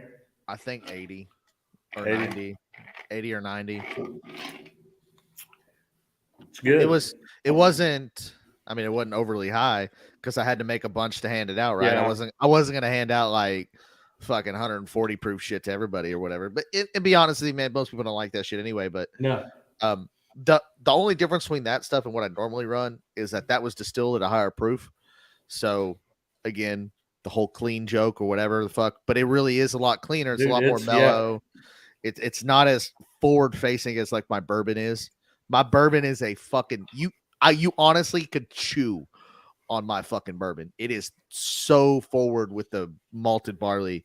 When you eat it, when you drink it, you damn near feel like you're eating bread. Nice. Hooch That's brought me a up- lot more mellow. Hooch brought me up a bottle of his new bourbon he just pulled out of the barrel. Not the Yeah, I don't have a bottle of that, and I've asked him for one, but I don't think I'm gonna end up getting one. yeah. I think he gave them all away. He was passing out. He was passing out fists drank it all. pretty heavy. And he was drinking on it pretty good too. But he was passing out fists at my party, and I'm like, Yeah. oh yeah, man, I'll take that. And he signed it for me. I felt special. Yeah. He signed Bennett's too, so I guess Well, not that special. and there's some other stuff that he's working on too that I think I'd rather have more than than that. I mean, I want something of everything he's always made, but you know, I guess I'm getting to the point too where I had a lot of liquor here, like a shit ton, and then we had to go on a binger just to drink it all. And there was some stuff in there that and I'm not going to name names or whatever, but there was stuff in there I didn't like, you know. And when people hand you jars, you're not going to like every damn thing that fucking they hand you. I mean, it is what it is. Everybody has different taste. So I had a lot of jars I didn't like. We drank them down, got rid of everything. Because I needed to turn this room into a fermenter, and I had a desk fucking full of liquor. I remember that desk. Full of liquor. It kind of looked like the bed in Maggie Valley. So we always show out for that, though, man. I mean, even that the first fall or the first winter we went to, me and Pro brought way more liquor than we needed to, and everybody brought, like, when we was in Maggie Valley for the fall jam last year. At the end of the night, we all ended up back in where Shua and Hooch and all them were staying, and the bed was just full of boxes filled with jars, and we're all like, Jesus Christ, man, how much liquor y'all got to tote home? Because that's crazy. But you know, one of the two best parts about that night. Wasn't Sean drinking strawberry? He drank all that strawberry. Hiding his jar from him. And then he looks up and he's like, where the fuck's my jar? He was drunk as fuck. Drunk as hell. And he was like, where the hell is my jar? He's like, somebody stole it. I paid for that one, damn it. I paid for that one. That was a good time, man. Put it over behind the couch or some shit. He ended up back with it, man. He got smashed. He said, just like Aaron Noble just said in the comment section, man, the infinity jug, the infinity jar, the everybody brought a jar and we dumped it in the thing, and it's like that's one, no matter if you like it or don't like it, you're never gonna pour it out and you're probably never gonna drink it. And I still have mine, but it's in the freezer over there. And mine's out there. So that's cool, something like that, man. And then trying everybody's apple pie. Like I saw your apple pie video. Okay. And the whole time I'm thinking, like, damn, that needs a lot more cinnamon. Sure don't. Hell yeah. I could tell from here it needed a lot more cinnamon. And, sure don't. That was a really cool part of it too, was there was about 8 different apple pies, and every one tasted so different based on the region of where it came from. The guy down in Florida, his had a lot of cloves. I don't forget who had one from Texas. You know, JB Raider. JB Raider. You want to tell that story? Oh, we told what the that hell story. Is that? Hold on. Before you tell a story, I will be honest. I had a fucking table full of alcohol and I had a ton of apple pie. And this is going to sound like a really fucked up thing that I did, but I'm going to be completely honest with everybody. Is I took everybody's apple pie because I don't like it. Yeah. Right. And I poured everybody's apple pie together. I mean, I tasted them all individually. So they'd all been drank individually, but then they all got poured together. And then we drank a infinity bottle of fucking Shine Talk apple pie in a half-gallon fucking mason jar. I bet it was good. It was, you know what it tasted like? Cinnamon? Apple pie. Apple pie. you got everybody's little take on it all together. So if he like I thought the guy from Florida had a lot of clove, and so it toned that down. And then us up here, we're all about apples and heavy cinnamon, so our stuff's going to be a little heavier on the cinnamon. And then it seemed like the guys from down south, it was a lot lighter and not so much. It's more of a cider. It's more of an apple cider. Yeah, that you get from us. That's not heavy cinnamon, not. Cinnamon and clove, man. We hit up that cinnamon and cloves. It's real cool to actually see something from different areas taste differently. Yeah. And like when it comes to honey, I've seen you use your honey, and your honey that you get down there in Texas is almost red. Like sometimes I've seen it and it's almost red, and then up here, it's more of a golden amber color. Mm-hmm. And so we have so if anybody's familiar with barbecue, like there's mesquite wood, right? And you know how pungent mesquite wood can be on a fire, a barbecue. You ever throw a log, you don't ever want to smoke a whole brisket or pork shoulder or whatever with all mesquite. It'll be too pungent. A lot of people say it straight up ruins it. So what you do is you only throw like a chip or two of mesquite on there because it's got a lot of flavor. But mesquite honey is some of the lightest honey you'll ever from a mesquite flower is some of the lightest honey you'll ever taste. It's so delicate. Orange blossom is like way more like flavorful than a mesquite honey is. And a mesquite honey, I mean, there's almost nothing to it. Whatever yeast you use on it, you'll taste the yeast before you taste the honey. It's crazy. It's crazy light. But the wood itself, shit, dude, it'll fucking ruin a brisket if you're not careful. Yeah. See, we don't have mesquite up here. Have you ever tried to age liquor with mesquite wood? Ooh, That's a question, because I got family. I mean, I could. I've got family I in might as well Dallas. try now. Damn it. I've got family in Texas, and when we was kids, we'd go down there a couple times to see them. And every time we was down there, Mom's boyfriend would load the trunk up with mesquite wood to bring home. And so, I'm intrigued as if you've ever, that's why I asked if you ever aged any liquor on the different mesquite wood. And now knowing that you haven't, then the next question is when are you going to do it? Because I know your ass is going to do it now. Well, yeah, I'm going to go out to the ranch. Deer season's next week. Nice. We open rifle season next week, so I'll be out there and I'll probably grab some branches of mesquite, and because mesquite here is like a weed. I mean, the shit grows everywhere. Yeah, they're not big trees. They're look like scrub trees, like weed trees. Like we get weed trees, just a weed that turns into a tree, and you just know like goddamn weed. But tree. they're a beautiful tree. They really are. But mesquite is an awesome thing to like. It's really cool to grill on. Not necessarily smoke for long periods of time, but if you were to like grill a chicken or grill some steak where it's hot and fast, you get a lot of wood flavor very quickly. Nice. But now you say that, yeah, I have to do some mesquite aged rum. I'm intrigued on how it tastes, so I wouldn't mind give me a pungent. I'm not gonna lie, get me a little sample. You never know. It might be that you might be like, bro, I like that. Well, there's a company down here called Balcones, and they do a post oak smoked whiskey, and it's pungent, and I'm not a fan. It's too much, and it's post oak, which is oak is like perfect for smoking brisket and pork or whatever on, but when they smoke that whiskey and that shit, it's just too much. But so Shua, since we're on the topic, well, not really on the topic, but we were on clean liquor. Are you a one run and done, or are you a rerun it kind of thing? You run it through plates. What's the And explain if you don't mind, explain to us why you strip and you rerun, because we're not about that life, and so it's.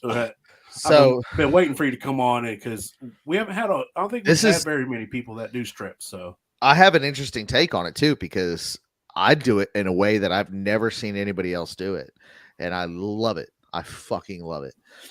So I use my thumper like fuck on every single spirit run. But what I do is say I'm going to make a rum, or I'm going to make a whiskey, or I'm going to make whatever the hell it is. It doesn't really matter. I will strip it. I'll make a fermentation, usually a lower ABV wash or lower ABV mash, something below 10%, 8, 9, 10, somewhere in that range. Ferment it out within a week. I want it done in 5 days. I want to make it on a Monday. I run it on a Friday. Okay, let's get the fucking fermentation done and out of the way. Strip it off, and I go deep into my tails. 10% ABV. 20 proof or lower for my strips. Save it. Put it to the side. I do 4 or 5 of those strips, and then what I do is I make a half mash. So what I'll end up with is say 25 gallons of low wines, strips out, over off to the side. That has an aggregate of anywhere from 105 to 115 proof, somewhere in that range, right? Typically it's 110. I'll take that 110 proof liquor and I will mix it half and half with a sweet mash. All right, a brand new one, or a sour mash if I'm doing a sour mash, whatever.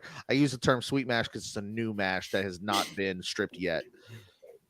So 25 gallons of new mash, 25 gallons of low wines, put it in the still and run it. But I put sweet mash or sour mash, whatever it is, in the thumper.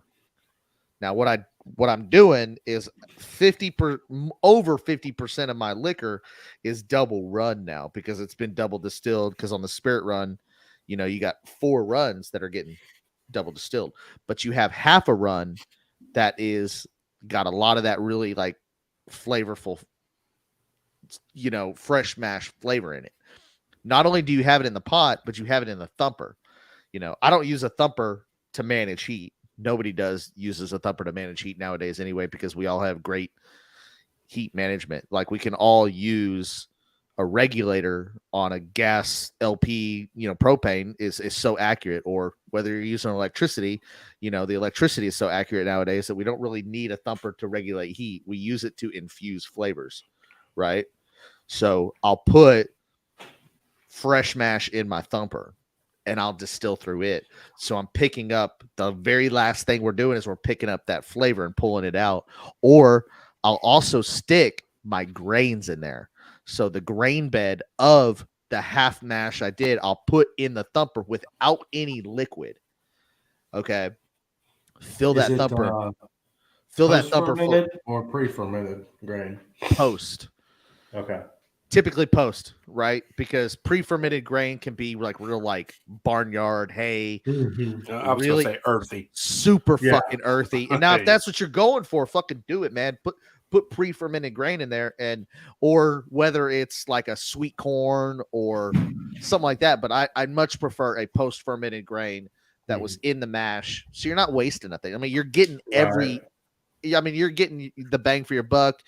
Everything out of there, put it in there, fucking run your liquor through it, and it's gonna come out. What the fuck are y'all laughing at? Bennett's a dumbass. It's ignore the comment section. That's what I try to do, but it's hard. So anyway, I'm not even reading that. Fuck, I don't give a shit. It's hard, man. It's hard. It gets me sometimes. So when all right, so it's a combination. It's a combination of fucking strips plus a single run that really gets a lot of flavor into your liquor. And I don't give a shit if you're doing rum. You can do rum the same way. You can do it with tequila. You can do it with fucking all grain. You can do it with fucking brandy. It doesn't matter. Put the fermented fruit, ferment the fruit on the fruit, whatever lees and shit is at the bottom of your fermenter, put that in your thumper and run through it. But use some strips. So you've built a base layer of flavor. You're going to get a nice, good, clean spirit mixed with some fresh flavors of a fresh mash, fresh, wash, whatever the fuck you're putting in there. Are you ever afraid of pulling any of the yeast flavors over? No, fuck that. Come on. Nice. I don't care. So I noticed one thing that you did. I saw you do on Master Distiller. I've never seen anybody else do is open up that thumper halfway through that run and recharge that sumbitch. And I was just like, oh, that's cool as hell. Fuck the world. Pop this sumbitch open. We don't give a shit. Don't fucking care. Let's go. That's right up my alley, man. Bro, Royal, in the middle of the fucking filming, Royal goes, dude, I ain't never seen nobody do any shit like that. You don't open your fucking still up in the middle of a run. I go, why not? And he was like, well, I don't know. Yes. I tell you why something not? That why can you not open your fucking still and recharge your fucking thumper? The infuser now we have the fucking Prohibition 1920 infuser we have. We can dump shit in there. You don't have to do that, but we don't have to open shit up. But they ain't giving you no infuser on the show. So. They ain't got no fucking infuser. Open that motherfucker up. Well, a 2-inch ball valve there for you. They probably will now. Yeah, I'm sure it's coming. But it's like the jars.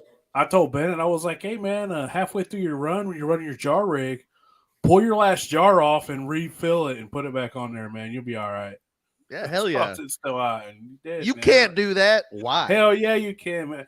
I will say, I think a lot of the newer age guys, we're more likely to say fuck it and take that chance and live with the results. Like, this might burn me or maim me, but if not, it's gonna happen. It's gonna be a good time. So it ain't shit to cut the fire for a real quick sec.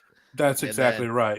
Be smart about it. Like, you don't want your flame balls out while you got some alcohol vapor leaking out. You gotta be a little smart about it. But You know how it is. You tell That's- somebody you do something, and they automatically think you're doing it the 100% wrong way that's They going to got- kill you. And it's like, They Even got if pressure. you are, it's not They got them. pressure release valves. They got vacuum Yeah. release valves on those stills, the main boilers. I'm like, I don't give a fuck. It's a vacuum release valve right there. Yeah. If I crush this bitch because I turned the heat off while the thumper had liquid in it, it's because that Good for release TV. valve did not work. hey, you wouldn't be the first person to crush one on there. So. Not my equipment. Hey, you wouldn't be the first one to crush one on the main show either. Dude, the fucking worm I had was crushed. I know, we saw that dude crush that before you, and I was like, man, I bet Shua going to get that one. And then that's when it was like, did. what worm did you get? And you was like, Yes, You so know, I got the crushed one. was your still numbered? Like, did you have numbers written on it I'm anywhere? sure there was. I just didn't notice it. So when we were doing our still pick after the first run, when I went in the building, I was looking for number 5 because I was like, I know how it was, and that was going to be too fucked up or different. You know what I mean? Even though they're all the same, but Right.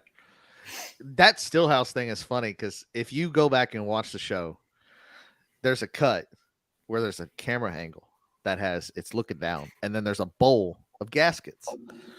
Speaking of fucking this shit, there's a bowl of gaskets in the middle of me running around grabbing everything out of that, and I take everything. I don't leave nothing. I left behind one gin basket. I go, I don't need that. I'm not using it. I don't care about it. Fuck it. But the bowl of gaskets, I grabbed the entire bowl. So if you go back and watch, the bowl is there with full of gaskets, and then at the very last cut, edit, or whatever, it shows the fucking Stillhouse again. There ain't a gasket to be seen. I took every single one. So, but then we come back to set. Hey, Shua doesn't have the gaskets. And I'm like,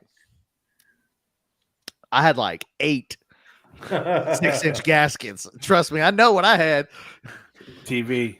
Yeah. yeah. But you know Well, what? that's- But entertainment, though, right? Let's Yeah. be honest. Yeah. That shit's fucking entertaining. Like, and I ain't mad at him at all. And Let me in on it, though. At least let me in on it, you know? Yeah. Like, let me in on it. So, Well, that's like we went to the fruit stand.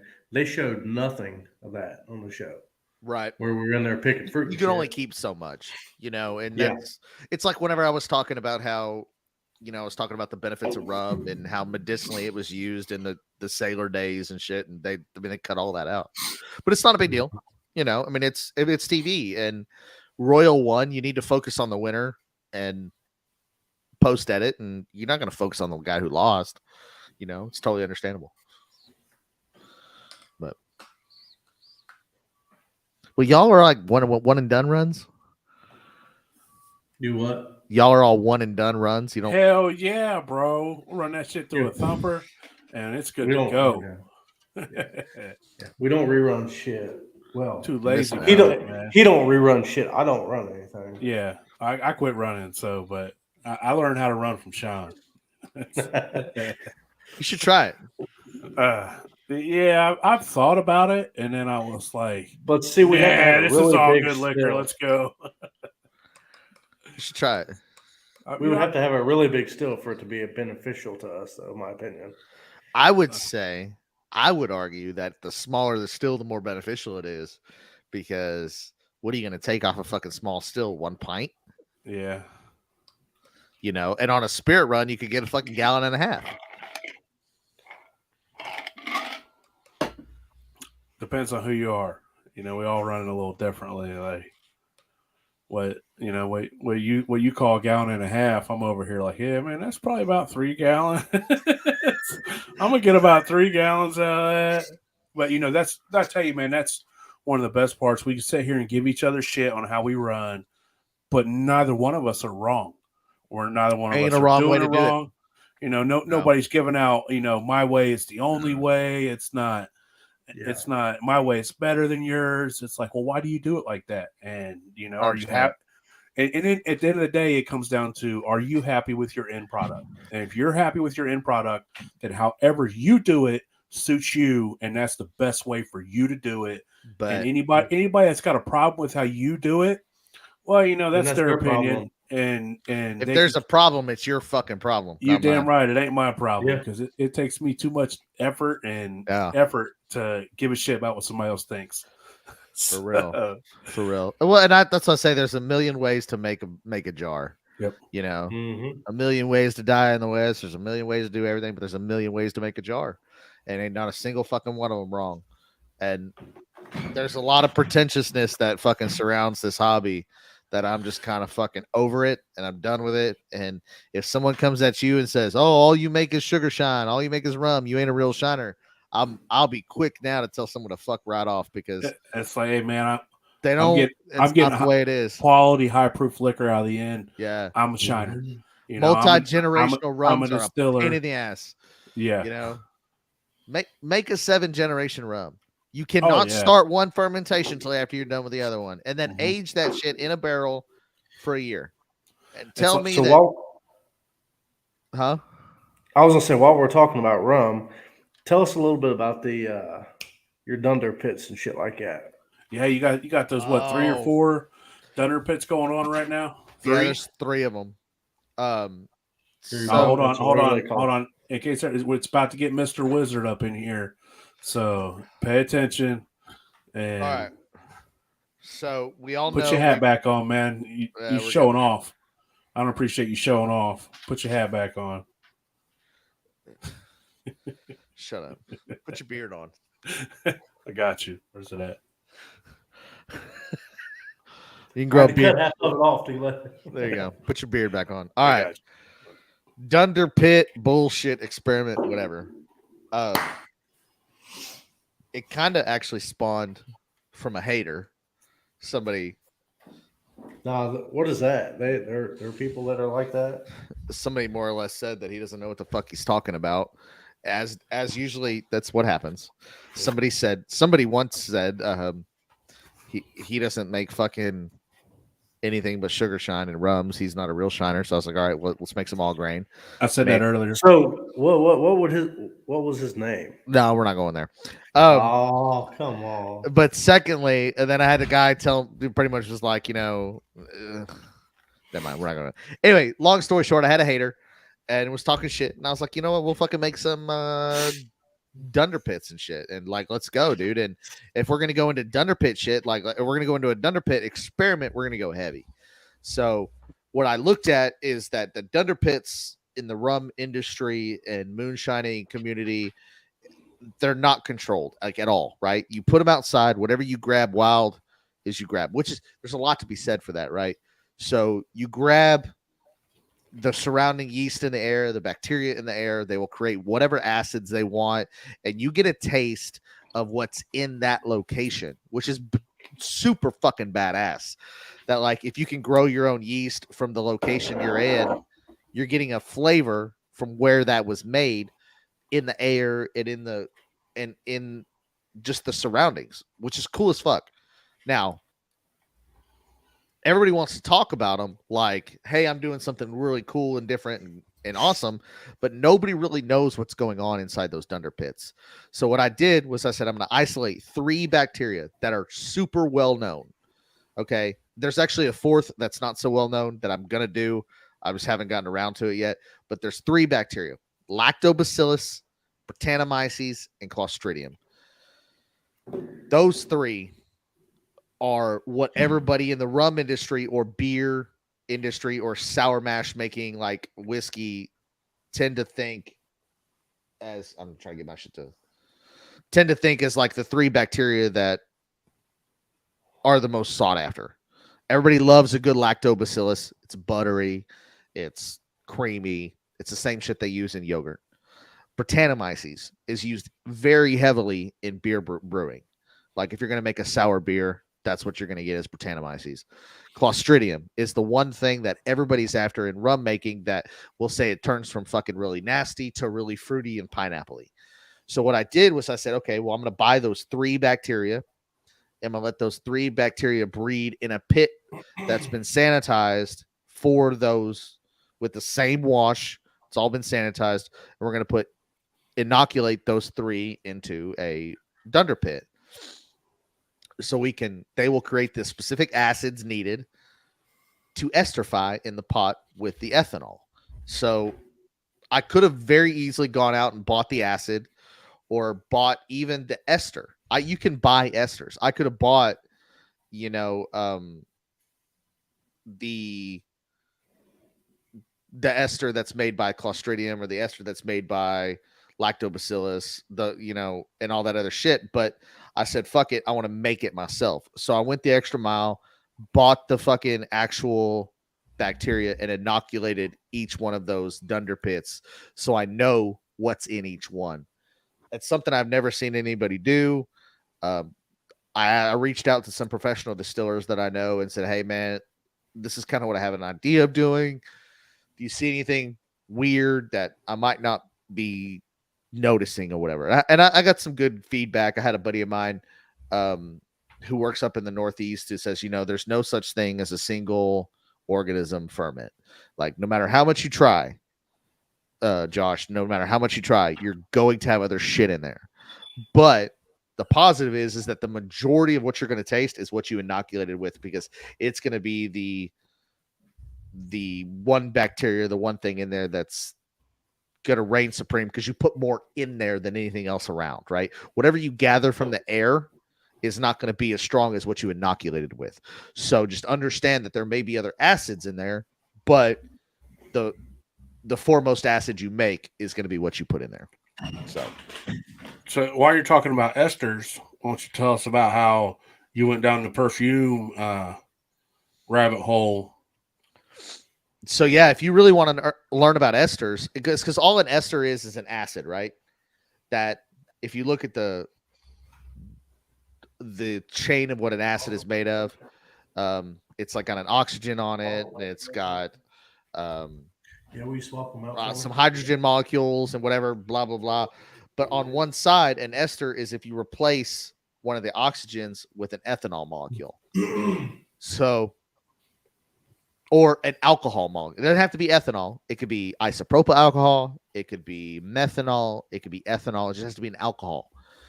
So if you start looking at that and you really want to go deep dive into esters, the best, fastest way to find ester documentation is in the perfume industry.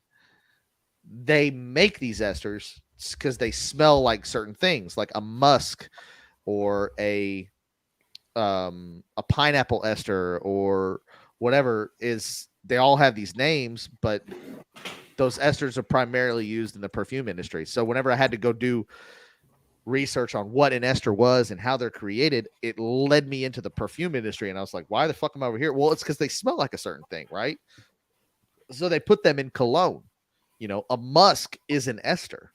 You literally can create the same type of smell that's in like fucking Aqua de Gio fucking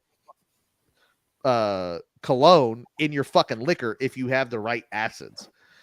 Not that you want your liquor to smell like Aqua de Gio, but if you wanted to, you could fucking do it. So I took this rabbit hole down perfume and cologne making to figure out how esters are made and how they smell and what acids create those esters. It's wild how like almost everything that you think of it eventually reverts back to alcohol. It's all intertwined. Yeah, it's just crazy. I'll tell you one thing. Your next thing that I would like to see you do with the Dunder Pit is get the same type of, I'm drawing a blank. I'm stupid. Get the same type of yeast, Put that beard back on. I know. I got done when I took it off. Or maybe it was because I had it on too long. I'd like to see you get the same strains from different parts of the country. Have somebody send it to you and do the Dunder Pits with the same strain from different parts of the country, and to see the flavor difference for the same type and strands that you're trying to go for. Yeast, yeah. So you could get somebody in Ohio or somebody out in California or down in Florida where it's more tropical, and just to see how it would taste differently, even though it's the same strand. You know what I'm saying? So. Mm-hmm. Controlled Dunder Pits is not anything I've ever even fucking read. I mean, and I dived into it and I could not find anybody that did anything similar. And I was like, holy fuck, I cannot believe this hasn't been done. Sometimes there's a reason why. maybe I just haven't found it. If somebody finds any kind of article on controlled dunder specifically for making liquor, now not just rum, but if it's a dunder or a sour mash, controlled sour mash pit for like whiskey, that shit is so interesting to me in how things are made and what flavors they produce. But I've said, fuck it, man. I mean, if we're gonna go dunder and people are gonna fucking dog me for fucking not knowing enough about dunder, all right, let's go. Let's make some fucking dunder pits. People are going to dog you for anything. Yeah, but my hat's green and your hat's black. You know, like that shit is fucking fuel to my fire, though. I love haters because without that dude, you limit yourself. I would never have been like, hey, let's do a fucking controlled dunder pit. Mm-hmm. And that is some interesting shit that really, if it pans out the right way, because they're long ferments, right? If it pans out the right way, they're going to. I mean, it could be like a game changer of people that say, hey, I want to use this one ester in my shit to change the entire flavor profile of my liquor. Yeah, you could see it. You could see them doing it in other things. You know, like it all started with the rum, but you know, maybe they want that real floral. They want that to come through. Like you get in wines, and a lot of wines you'll taste. You get a real that floral is just so there, and maybe you want to put that on a liquor. You know, and so maybe your experiment, you know, will lead to something bigger for somebody else who is, you know, take it to the next level, because it always takes one person to throw the idea out there or to show it, and then there's always 1,000 or 1,000,000 people that can take it to the next level. They have the time, they have the knowledge, they have the resources, and they're like, man, that's money. Yep, and the money. That's mainly what it is. But you know, it's cool to think that, you know, something that you're doing now might lead to, you know, somebody doing something bigger with it later. And it's just all because of somebody told you couldn't do it. So you're like, hey, bro, check me out now. So, yeah, there's an acid, there's an acid called propionic acid. So whenever I told you I was going to make a fourth dunder pit, this is the other one I was kind of thinking about doing. But there's an acid called propionic acid, and it's made by propioni bacterium. Is the name of the bacteria that makes propionic acid. Just like lactobacillus creates lactic acid. You can see how the names kind of join. Lactobacillus creates lactic acid. You know, propionic bacterium creates propionic acid. A lot of times those names go together. That's why it's a little bit easier to remember. But propionic acid esterifies into ethyl propionate or propionate or whatever the fuck it's called, something like that. Now it is said, now I've never smelled it, so I don't know, but it is said to smell like fake rum. They say that propionic acid, after it esterifies to propionic bacteria or propionic ethyl acetate, whatever the fuck it is, it smells like fake rum. So if you can inject even more rum flavor, even if it's a fake rum flavor, into your rum, you can maybe make your rum taste more rummy than other rums. So that's the other one that I want to kind of play with, but I have to go find the bacteria in order to do it. But it's the same bacteria that they inoculate Swiss cheese with. So whenever they ferment Swiss cheese, it creates propionic acid. We know how good Swiss cheese is, you know. Mm-hmm. Yeah. Oh man, this has been cool, man. So aside of rum, Shua, what's your favorite recipe you ever made? I like as far as you drinking. Wheat whiskey, 80 wheat, 20 corn. Oh, man, I like the wheat, man. Come on. Fuck it, dude. That shit's delicious. Yeah, I like wheat. Wheat's fucking excellent. That's a wheat heavy you're drinking. It's 60 wheat, I think. It's clean. It's clean. That it is. Sorry, man. You knew it was coming, so. Dude, it's really good, though. It's really good. I appreciate that. Yeah, you don't see clear, man. That's the thing. Like, it's always, you get a whiskey, it's always got the wood in it. And, you know, I think that wood pulls from it, you know. Like, I want to taste what it tastes like before you added that wood in. And then, especially if it's chips, dude. I think chips fuck it up. I think chips can fuck it up so quick. Okay, if you're going to age, man, toss it in a barrel. You have to. Like, like the spirals are good and all that, and some people have great results with them, man. I don't. But I'm just like, man, barrel and give it time, and Yeah. I think that If it- patience, the That's patience, throwing spirals and shit, in my opinion, is best for color. Like I would That's add it. like honey and maple or something after that. You know what I mean? Like as far as flavoring wise. Everybody calls it rapid age. I call it rapid flavor. Mm-hmm. That's Because I mean, yeah, you get the rapid color, rapid flavor, but you don't get a rapid age because it's not any smoother 1 week It's after not full sitting on bodied. Yeah. after Yeah, sitting on chips. It's not any smoother than it was 1 week ago when it was still clear. You just added more color and flavor to it. Mhm. That's it. I think that color and flavor tricks you into thinking that it's smoother, and I don't think you can't replicate what happens in time in a barrel. It's Exactly. just like if they could, that's what everybody would do. But there's a reason why to this day they still throw that shit in a 53-gallon barrel and rack it up on the shelf for 5 years or however Yep. long. Like if they could do it legitly and make it great every single time within 6 months, they would. I absolutely agree.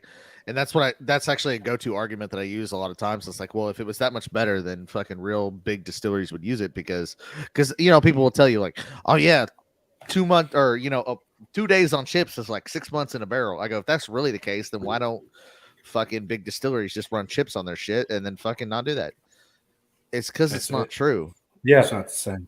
And I hate to be all. the bearer of bad news, and I'm not trying to be an asshole. No. I'm just saying, man, chips are just not a substitution for a fucking barrel. Now, chips are what they are. They give you color, they give you flavor, and they give it to you in a very short amount of time. And that is an Give you excellent a quick result and source, but just be honest about what it is and what it's doing. And sometimes color and a little bit of like wood flavor is all you're looking for. Dude, it's perfect. yep, that's perfect. They're phenomenal for that. Everything is great for what it's intended for. So, speaking of that, and haters, get in a little bit to your thoughts on glycerin and if you use it, and Jesus things Christ, like that. y'all don't fucking stop. Y'all don't fucking no, stop. we don't, man. Do Like we definitely like. Jesus Christ. No, we've been waiting on this day for a while. I know their first episode back on Untaxed. He's going to be like, I'm never going on fucking Still Talking again. Well, no, Hooch, you had it so easy when you was on there. Hooch had a cakewalk when he was on here. So for a few months we gave each other shit about glycerin. And, I ain't even saying for me because I feel like I gotta go bat for my buddy now. I gotta go to bat for my buddy. That's all I'm fucking saying, man. And I'll do it, damn it. I'll do it. Well, people don't realize glycerin. People don't realize how much it's actually used. Oh yeah. Well, people don't know that. People don't fucking realize they're making it in their fermentation. Yeah. People don't realize that glycerin is produced by the hydrolysis of fucking fats. What is in corn? Corn oil. What is corn oil? A fucking fat. Okay. What happens when you put it in a fucking fermentation? It hydrolyzes.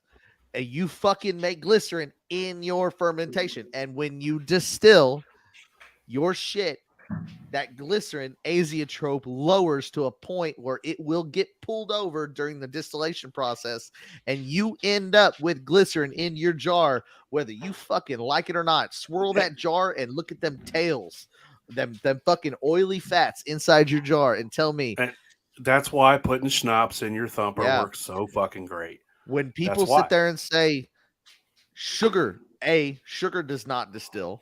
Okay, sugar doesn't come over, but what you're tasting, if you've ever tasted glycerin in a liquor, it has a sweet taste to it, doesn't it? Schnapps. That's what schnapps is. Liquor with schnapps has sugar added to it. Has sugar added to it typically. But if you've ever tasted a liquor that's been distilled and it tastes slightly sweet, like where's that sugar flavor coming from? That don't come over in a distillation? It does. The glycerin does. Said that with you. The glycerin shut the fuck up. The glycerin comes over in fucking distillation, and what you're tasting is an alcohol sugar, which is fucking glycerin. All right. Now, if sugar distilled if sugar fucking did, I hate y'all. I told y'all not to go there, and you went there anyway. But I'm gonna fucking say it out loud because I don't give a fuck anymore. If sugar distilled, you could put sugar in a fucking pot and heat it up, and it would come over with the liquid that came over, and you would drink it. You'd be like, "Oh damn, I'm drinking a fucking jar of fucking sugar." No, what you're tasting is the glycerin coming over. So I hate to be the bearer of bad news to the guys that fucking think that glycerin doesn't fucking distill, but it fucking does. They go, I ain't got no glycerin in my shit. I don't use glycerin because it fucks up everything. That's how you hide bad liquor. Hey man, guess what your all grain looks like? It's got fucking corn That was oil. the joke, you know. That was we gave each other shit about the glycerin and this and that. Fucking bullshit. And you know, dude. but for us, it's all fun. It's all good time. But the sugar And esterifies, and ester, you know. the sugar esterifies, and it comes over. Sugar can esterify. It's an acid mixed with an alcohol, though.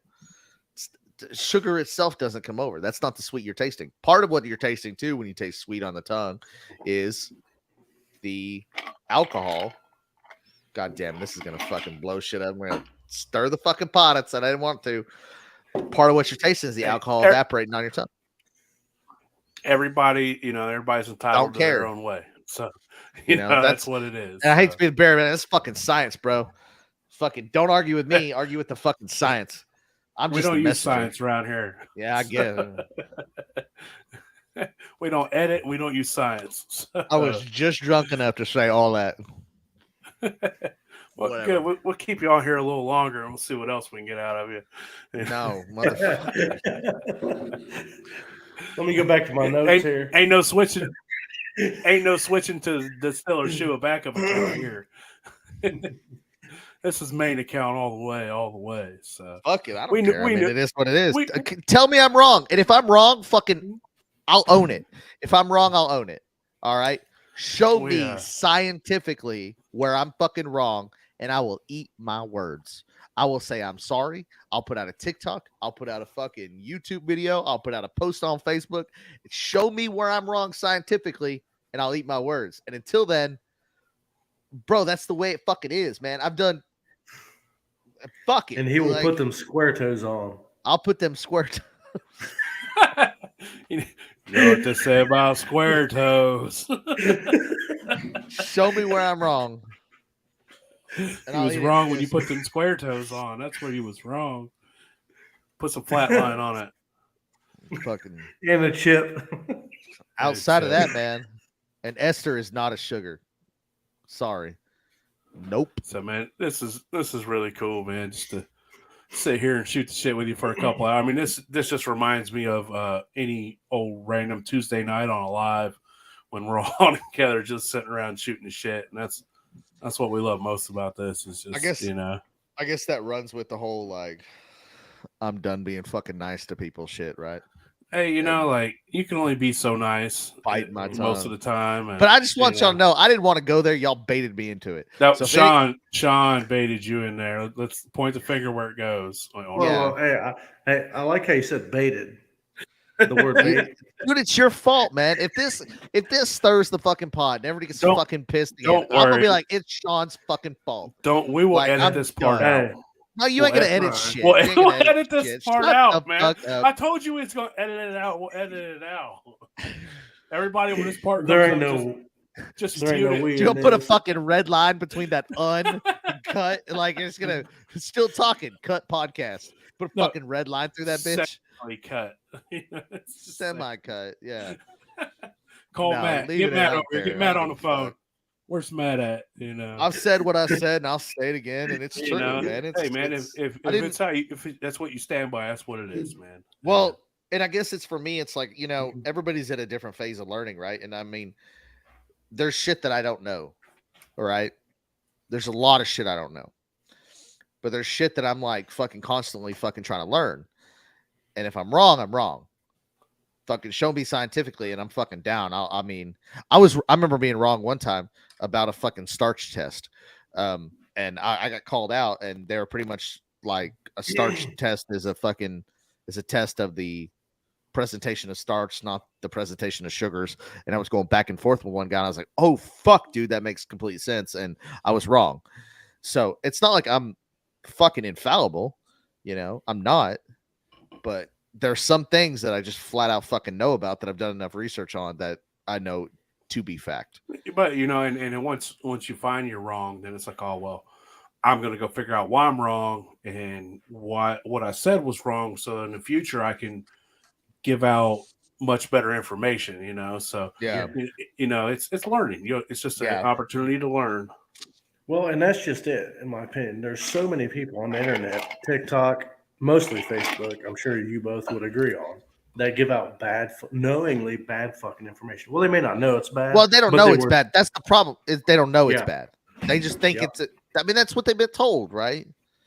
And you can't fault a guy for giving out bad info because that's the way that he learned, right? Mm-hmm. You know, that's why you don't fault the dude who's only learned how to make liquor in the fucking backwoods and they use corn and cane.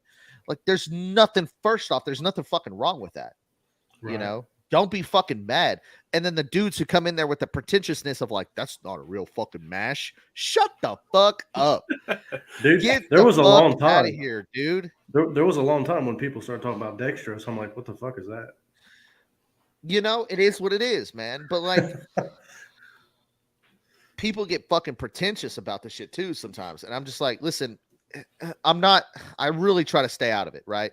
I try not to go in there and correct people. But if somebody's going to sit there and call me out and be like, oh, that motherfucker doesn't know shit while they're putting out misinformation, yeah, you damn well better bet that I might fucking comment. I mean, I'm probably going to comment. If I'm you probably call going to drop something. If you call me out on my name, the gloves are off, and it is what it is. I hope you don't get. I hope you don't get offended, and you got your big boy britches on because I'm coming. You to don't play. hope that. Listen, I'm coming to man. play, and I'm coming to play, and Yeah, I don't fucking care at that point. yeah.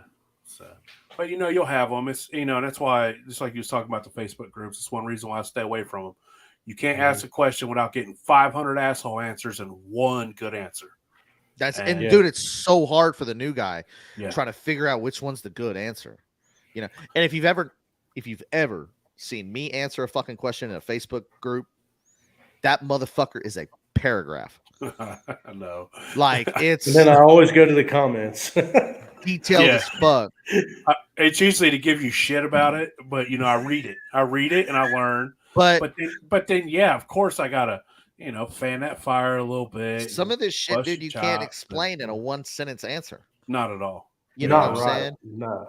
Unless somebody asks you what proof do you like your liquor at, then you can be like 160 or whatever the fuck. I'll tell you, that's what I'm in all of the details that you put in your short format. Like, you get a lot in a little, a lot, and I can't do that. Like, I got to talk for 40 minutes, and I got I'm in all of how you've mastered the short format and have that.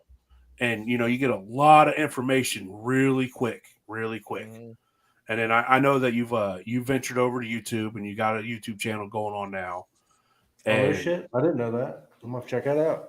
Damn, Sean. What's it called? Moonshine. Well, he don't watch Shua. our podcast. He don't watch our podcast. Okay, so fuck up. I'll be honest, dude. He don't watch his own podcast. I don't watch my own shit. Yeah. He wouldn't remember any of it because it's all edited out anyways. Spend all your time fucking making content. You ain't got time to watch that shit. Oh shit. Why make the content when you can be the content, right? You damn right. Fuck it. Just make it, be done, move on. If it's wrong, it's wrong. Let them fucking people bitch about it in the comments and then keep going. So They gonna let you know anyway. This train is on a path and it ain't gonna stop. So fuck it. Ain't no stopping the train, man. Get off the track. So it's one of the biggest differences between TikTok and YouTube, the switch over to a longer format. Like I see you put a lot of your TikTok videos on YouTube, but you have a little longer videos on there, don't you? Well, I kind of feel like, first off, I don't want to talk for that damn long, Well, you can surprise me with that one. Well, the amount of time it takes for me to fucking make a short, you said, hey man, I'm in awe on how much information you're getting along. Dude, it may take me an hour to make a fucking 30-second video. Oh yeah, for sure. Okay, sure. so imagine what the fucking time it's going to take me to fucking make a 10-minute fucking talking video. Oh, it Or took me 6 hours to make a 45-minute peach brandy video. exactly. So I'm not Like, into. First off, I ain't got that much time. I'd rather just be like click, click, click. You yeah, know, I'm using fucking white grape juice for this fucking reason, and then kind of throw it out there. And if anybody has anything to say about it, we can talk about it in the comments. But like, yeah, man, I just kind of feel like this worked best for me for this reason. But outside of that, man, dude, that long format shit is for the fucking birds, dude. You guys it's rough. are a different fucking breed, man. I can sit here and talk because it's all natural, but like when you're trying to get a fucking how-to video done, fucking Jesus. Oh man, I tell you, the worst part about those are 4 million parts to edit together. You know, That's it's like, and I'm not an edit guy. I'm not an edit guy. And I'll be honest, I love Matt. Matt edits a lot of our shit, but he ain't gonna edit all that crap for me. He ain't gonna do it. Yeah, for sure. It's too much fucking time. It is.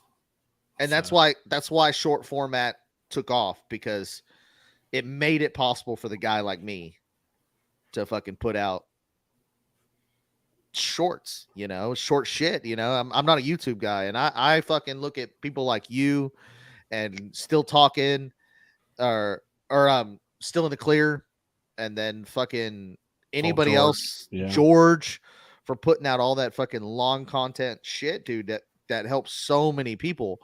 That shit's difficult, man. And it is. That platform's rough. But in the end, we're all doing the same thing. In the end, we all got the same goal, and it don't matter how we get there. We're on this boat ride together, and that's what and you see that a lot. Everybody realizes like, hey man, just because Sean's a master distiller winner, and just because you came in after second, it doesn't mean that Sean thinks he's better than you, and y'all don't think you're better than me because I've never been on a TV show. Let's be honest. You just use white sugar. I do. It's just white. Look at him fucking roll his eyes. It's white. Fucking Sean took 400 pounds of white sugar on the show. I know. God damn, bro. Did you see the stack? I did. That man was like stacked out of white sugar on that He show. had more white sugar than you had molasses. Man, the next time, if I ever get to go back on there again, just for you and Dusty, just know I'm not going to take any sugar. Oh, really? I'll prove to the world that I can do it without. I'm going to take white starch. Just take a fucking bunch of starch and amylase and just boil water and fucking go to town. And then I'm going to dump it in there. And I'm going to be like, look at the camera and be like, man, that's Dusty. And then just go back to Dusty. Make it all Dusty. Yeah. Hey, know what's for you, Daddy Dusty. You know what's so great about fucking TikTok and this shit right now is we ain't got to deal with none of that shit. Like, there ain't no fucking Dusty over on TikTok, and I fucking love it. It's fucking epic. Like, I mean, he can bitch and moan all he wants over on Facebook, but like, dude, his ass would get eaten alive. Yeah, he wouldn't last 5 minutes, So yeah, fuck that dude. And that might be a challenge over on Facebook. That might be the challenge where he comes over and then gets cussed out. And fucking hey man, I've been begging, I've been calling him out. I've been asking him to hop in my DMs. I like to show him my starfish. He might not like it. I don't think he can. I don't think he can have Dusty Moonshine. I think we've there have been a few people that have claimed the screen name for it. We've all fucking played around. Oh no, I used to have it. Oh, somebody claimed the website and directed it straight to Sean's Facebook page. Oh, that's right. We won't say the name. We all know who it is, but Dusty Moon. If you go in, you type in DustyMoonshine.com, it takes you straight to Sean's Facebook page. That is one of the most epic trolls I've seen. It was amazing. Well done to our boy. I'm the proud owner of a domain that a lot of people know of, but have never even typed in. I own hillbillyjam.com. I'm surprised that wasn't taken. I swear to God. It wasn't. And I was like, fucking dude, we're gonna link it back to Moonshine Shoes. So whenever fucking people type in hillbillyjam.com, like, hey man, that's people do that, man. They buy them up and fucked up thing to do. Use them for their thing. You never know. They might want it from you. They might be like, I'm gonna get sued now that I said that. I'm gonna No, sue. you won't. You own that domain. It's yours. So Yeah. Now I'll link it back to what we did at Hillbilly Jam. yeah. You know, bunch of photos, but we're all gonna be in it. You know, Not a whole lot of video from them nights. it's gonna go to a fucking picture of Sean Rigsby's face at Might as Hillbilly well. Jam. Might as well. They'll be like, man, Represent. this is a horror site. That's funny as hell. Is that the Unabomber? God damn you! Y'all got some long ass podcasts. This shit's dope. Hey, we don't. The longest one there's had. Yeah, we've only had other one go this long, which we knew. I mean, you was 30 minutes late, so you know. Yeah. I fucking That's was not. Kiss my ass. I was like 4 minutes late. Y'all motherfuckers need Jesus. You were at least 5. We're gonna have to At fact least check 5. that. We fact checking that. So Well, Yeah, y'all it's got a any more Facebook questions? nah, Yeah. yeah, go ahead, Sean. You got some more. Hold on a minute. Hit me with them. Fuck, come on. She was in a given mood. I'm in the Given shit talking mood. mood. She was hopping on TikTok live after this. I'll hop on TikTok live right now and be Gonna like, keep yo, the ball rolling. tune into Still Talking Podcast. I'll do it right now. Watch. Damn, you should have done that fucking 2 hours ago. Oh, it's He could- 10:17, bro. There's still plenty of people out. He can only spread his celebrityness so far, you know. I know. All I know, we promoted he was going to Shut be on the the fuck show. up. So talk a little bit about your alpha amylasin shit. Oh Or yeah, whatever you call it. Talk about your enzymes that you and Yeah. You know what? Fucking talk about broken bones, man. Like Yeah. Yeah, so What we your sell plans are. plans. Oh, dude. Oh, son. Plans. Keep on. Well, hey, we got Get, time. We got nothing but time. Get ready because we're gonna put a dent in some shit here real fucking soon. Y'all, everybody, all the shit talkers, again, all the haters, be like, that dude gets blah blah blah from blah blah blah who doesn't know shit that they're talking about. Then explain to us why the fuck we're getting them cheaper and selling them cheaper than anybody else. Get ready. Get fucking ready to get amylase cheaper than anywhere else you fucking could find it on the net. And I'm being 100% serious. That is not a fucking me talking trash. That's going to happen. Watch. good. Eat that shit up. Hey, y'all. Chilling. Still talking. Made up, forgot where he was. I'm drunk. Hey, y'all. Tune into Still Talking Podcast. I'm actually filming it right now. We're on it going YouTube. right here. We're on YouTube. What is the YouTube URL, guys? Hit me with it. Still talking uncut. Still Hey, talking. Somebody in the comments put it in. Still Talking Uncut. We're over here with Sean Rigsby, Big Easy. We're doing the podcast right now. Tune into it on the YouTube side. We've been here a while too. Yeah, we have been here a while. We are kind of a little bit drunk. You can always rewatch it on YouTube. You know, I mean, it ain't no untaxed, but it's all right. Somebody uncut, though. somebody just asked me if I have any weight loss tips. Nope. Yeah, quit eating. Not a Quit fucking one. Bro, that sounds like a fucking miserable life to me. It is, man. Like I like Don't donuts and do everything it. else. Eat green. Sorry, bro. Go Eat weight keto loss so tips. you can still stuff your face with as much food as you want, as long as it don't have carbs. Keto, liquor. Come on. Keto and liquor. That's Quick. where it's at. Yeah. No, I ain't got nothing for you. Weight loss tips, dude. No, there ain't shit there. How you gonna ask fat people how to lose weight? Like what a dick. That's someone trying to be a troll and me being like, oh man, you got shit. Fuck whatever. I love me a troll. I say it all the time, man. I love a troll. I enjoy them because I fancy myself a troll most of the time. So I love a troll. It's a good time. So I would ask you what your favorite thing to make for yourself to drink is, but we already know it's rum, so we won't even bother asking you that question. I don't know. That's a toss up. That's a wheat whiskey rum. I don't know. Yeah. So what's your I hate to go back to this, but as far as Broken Bones Distillery, what's your guys' plan with that? Yeah. So the plan for Broken Bones Distillery is to grow the brand big enough to where we can actually, it says Broken Bones Distillery, but and a lot of people are like, well, you're not a distillery. That don't make no fucking sense. Yeah, but that's the end goal, dude. Like So it could be an LLC. we're gonna That's all that visualize what we're going and what we're gonna do and where we're gonna be at. So whenever people say, "Hey, what's the plan for Broken Bones?" Is to actually have the damn distillery, and you know, we're LLC'd, we've got all the paperwork, we're completely legal.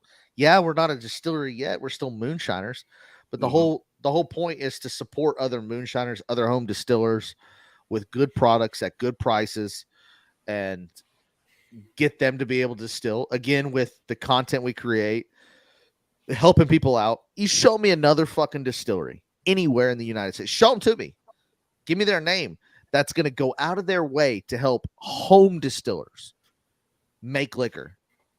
Where are they at? No, you don't see that. You know, they're thinking like, man, every home They're not- distiller I create, They is don't a care. potential lost customer. You know, Yeah. Yes. Home, like major distilleries and even commercial distilleries don't give a flying fuck about home distillers. How many of us have gone into a distillery and said, "Yeah, we make hooch at home," and they look at us and they go, "Oh," and they turn around and scoff at us and fucking like treat us like shit. I tell you, the only distillery You ain't I've gonna been see in, that here. the only distillery I've been in where he thought it was cool and he treats you like family was the Hatfield Distillery when I went to Hooch's. Mark, West Virginia. Mark, that man Yes, right sir. there, he wants to hear Yes, sir. from you. He wants to hear from you. Bring you to the back. Mark will Yeah. bring you to the back. Hey, check this fermenter out. We just got this. You know, this is the new stuff, dude. He'll show you everything, dude. That guy's down to earth. Let you drink from the worm. That and then is take you out front few and get and you far fucking between. hammered. Get you hammered right there in the front. Try this, try that. Yeah, Have you tried this? Have you? He reminds me of myself. I like him. Yeah. You know, But try next this, thing you try know, that. next thing you know, though, they're all like, "Oh, let's use an infuser on our shit," or you know, look at these fucking recipes these home distilling guys are using. Like they're quick to bite off of us, Yep. but not give Copy. us no any credit. fucking recognition. Yeah. So for the guys that want to know where we're going and where we're going or where we're coming from and where we're going, you understand that, like, dude, we're moonshiners, dude. At heart, that's what we are. That's what we do. And supporting the fucking community is what we're going to continue to do. You know, whether it's content and how-tos, you know, whether it's good quality products at fucking good prices, you know, one day, hopefully, that'll pay dividends. We don't, just like the kegs I sell, I don't get rich off of them, you know. Hopefully one day that shit's going to pay dividends to where we're going to be able to own a distillery and make liquor legally, you know.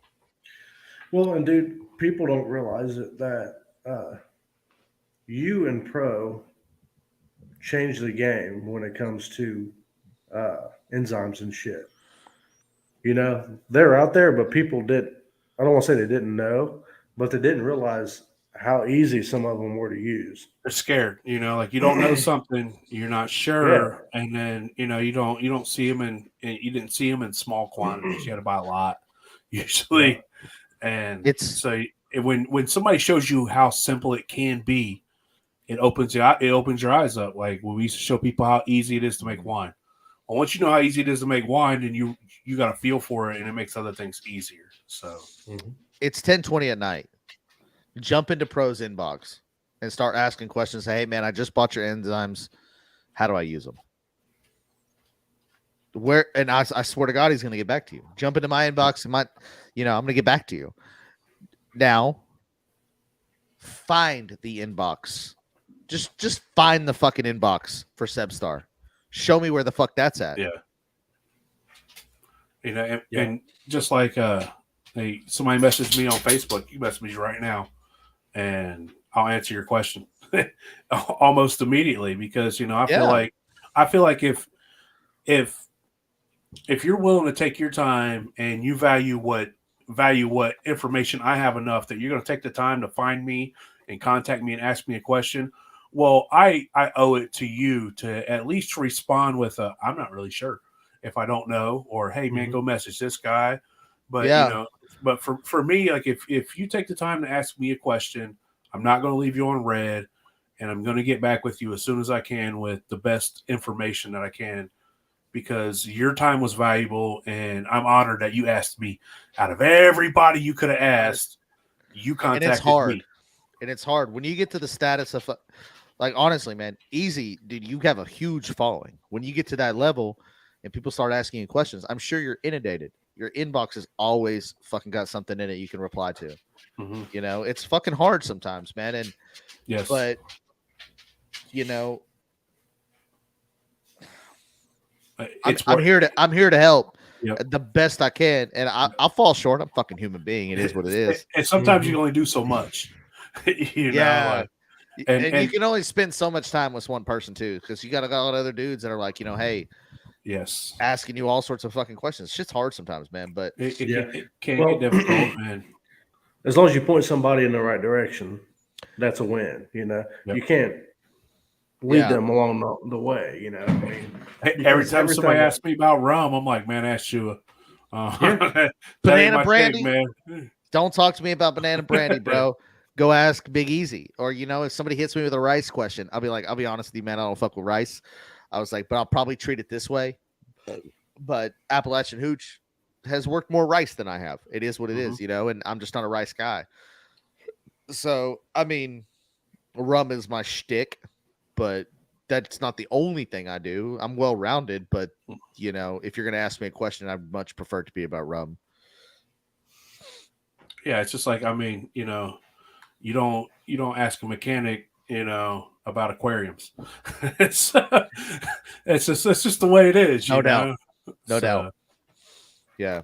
No, but it's cool though, man. And I think that the respect, it's a lot nicer of a community than other things that I've been involved in. And I think it's interesting because as long as the guys that, and I use this term loosely as like leaders, the guys that have like a big social media presence are kind of in, it seems like they're all in the same boat, like myself, y'all, there's a whole bunch of like still builders that we're all, kind of in the same kind of pot. And we all kind of have the same mentality. So as long as we continue to have that same mentality, you don't see major splits between like large accounts, then we won't have a lot of that bullshit that can come in and fuck it all up. There's no us versus them. There's no us versus them. There's no this group versus that group or any of that, And if there is an issue, really seems like a group of people that trying to build everybody else up, and we're all trying to raise the fleet. And if there is an issue, it usually gets solved the adult way, and not so much the bickering and things like that. So, or if there is an issue, it's usually on fucking Facebook. It is. Fucking Facebook. Take your ass back. I'm done with the bullshit. Yeah, I don't even entertain them. Like, I don't go to those groups so much that they don't even pop up on my feed anymore. They're just like archived in the back. You don't hear nothing about them. Fucking right here is admin moderator extraordinaire. I know. Goddamn admins every fucking group on Facebook. Can't add me as a moderator in none of them, so I can kick dumbass people out. That man right there. I'm not in the ones I want to be though. Every damn one. The only one you want to be is Moonshine Life. Moonshine Life. Put me in Moonshine Life, please. I'm in that one. Incognito. I'm not. Huh? There's somebody at the door. All right, I'll be right back, y'all. Somebody's knocking on my door at 11:30 at night. Hold it down. Get the pistol. Get the pistol. He lives like not downtown Dayton, but a little closer to town than I'd like. Well, don't give it all out. I mean, but you do moderate an awful. Well, I do too. I'll be honest with you. I'm talking shit, but like it seems like every group that I moderate or admin, you're a fucking moderator admin into. I shouldn't. You're not a mod in my group. Which one is that? Modern Moonshine Makers. Make it happen. Oh, I'm going to right now. God damn it, watch it. I swear to God. That's a whole lot of come on. Well, I like to lurk around these groups, and I like to see people where they start talking shit to other people, being a dick for no reason, and then I like to jump in on that. Because hey, I'm done for the night, y'all. Y'all go ahead and do your thing. I got some stuff going on. All right. Everything good? No, it's not. He's running out quick. All right. What have you been on, Colton? Huh?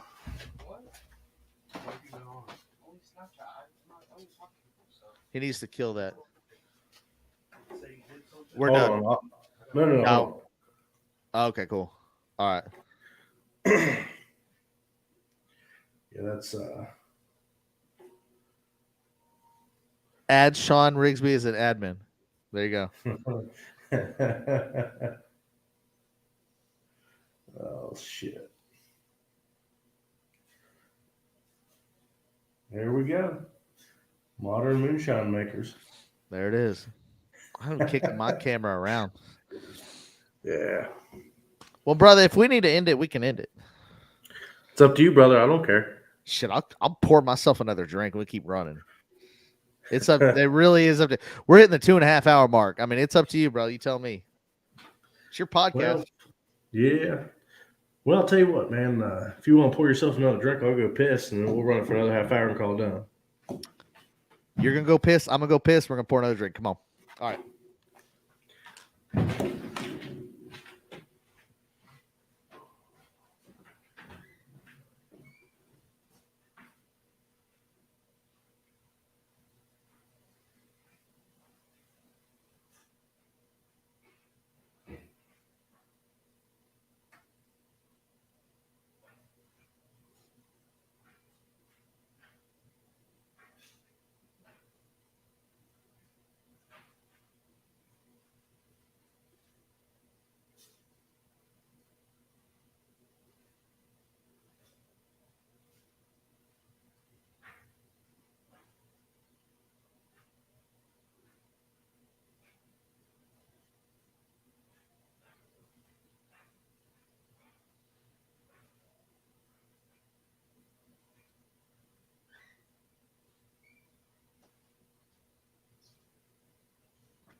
Damn it.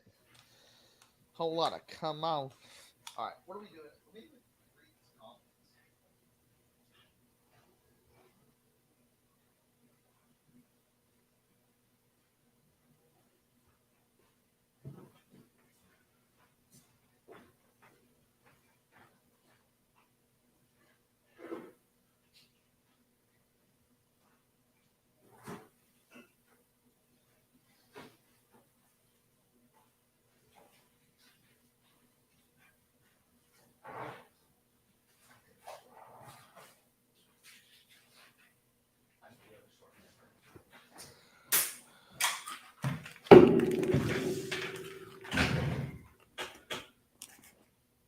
Hello?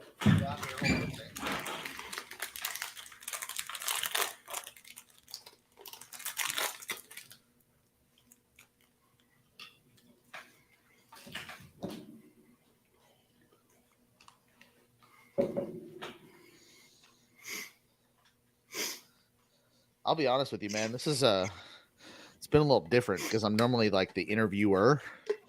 Yeah. So to be the interviewee is a little fucking weird. You know what I'm saying? Oh, yeah.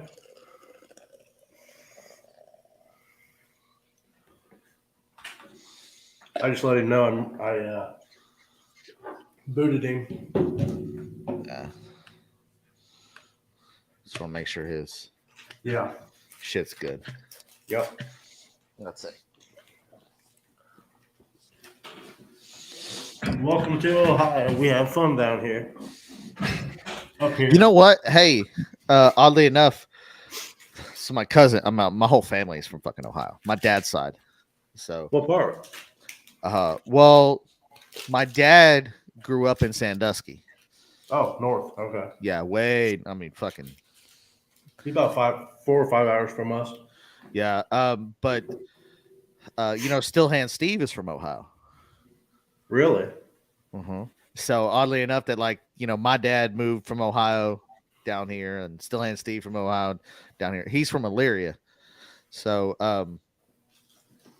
but now we have family. I have in-laws in Ohio, and then my family is from Ohio. So, as much as I rep the whole like Texas blood shit, like, dude, I have a lot of fucking. I was praying to God that Tribe beat Yankees to go to the World Series and shit. They didn't. Yankees I fucking hate the Yankees.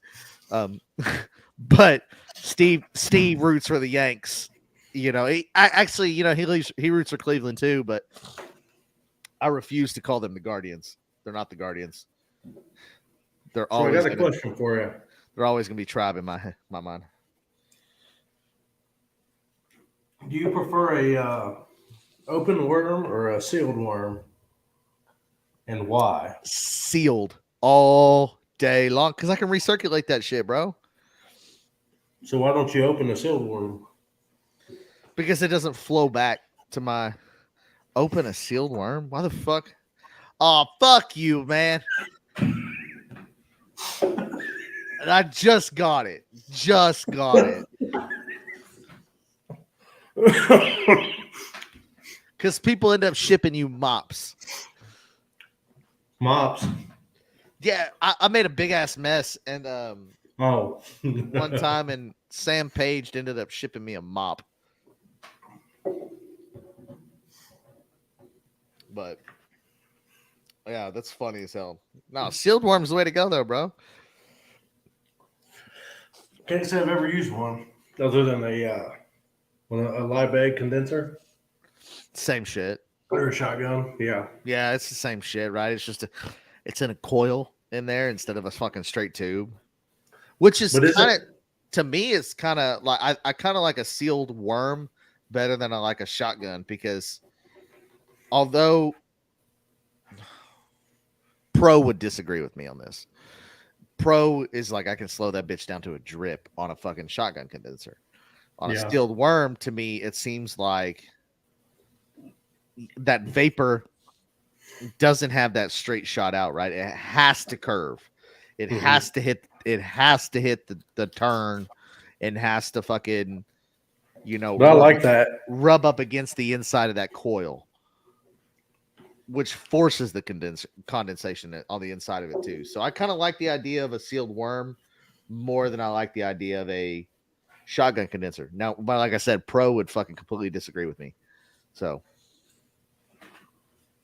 interesting. More than one way to make a jar, bro, for sure. Oh yeah. Oh yeah. Well, and some people will say that, for like high proof liquor, they prefer one or the other.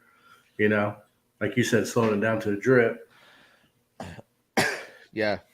Well, and I think high proof happens more before you even get to the condenser. Yeah. Yeah. Before you ever even get to the condenser part, right? So like, if say you're gonna make high proof liquor, bro, I need whatever desk you got. It's a TV tray. Oh, son, is it on wheels? No, I just slid it across the floor. Hardwood floors. Bro, I thought it was on skateboards. That shit looked bad. This is a fucking. Welcome back. Thanks. I'll explain what happened, man. It's just some bullshit. So my bad. Sorry for leaving y'all. I was surprised you're still here. Yeah. Honestly, I think more people were worried about you than. Yeah, it was just some bullshit that happened. Some children. Children. Yep, that's exactly it. Yeah, children. So just some children. No, but I think high proof happens like you're gonna run a plate still with a reflux column with a deflag. That's what's gonna get you your high proof rather than your condenser. The condenser just turns the vapor to liquid, and then the vapor is going to be a mixture of water and alcohol. So by the time the vapor gets to that condenser, it's not like you're stripping more alcohol off. Doesn't make a difference. The still itself prior to that. I'll tell you what, I ran a shotgun condenser one time, and it was on a 50-gallon pot. An actual shotgun, you know what I mean? Yeah. Not like that. And dude, I tried to get that thing to fucking not work right. I turned that shit way up at the end, as hot as I could get it to smoke out, and it wouldn't do it. Dude, they won't. I was like, what the fuck? Dude, it's amazing. Crazy. It's kind of amazing how short a fucking shotgun condenser can be and how much you could throw at it. Dude, I watched Sean. Well, I've seen a small shotgun condenser run on a 50-gallon barrel and was just like, that's amazing that little old thing could keep up with running that 50-gallon drum. It was wild. How big of a shotgun condenser was it? So 18 or 24 inches. That's a normal condenser I sell for a fucking keg still. Really. Yeah, 24 inches, 2 feet. Yeah, dude, that thing ran. It was running a 50-gallon drum like a dream. That's fucking gnarly. On 4-inch plates too. Like it was with like no deflag. Yeah, no deflag. Like, Yeah. It was nice. That's just gnarly, dude. That's cool as fuck. That's what's sitting Now- up at. That's at the Tuck and Reds with that barrel I got off you. Oh my god. Okay, first off, y'all don't understand what you did for me. Oh, I knew.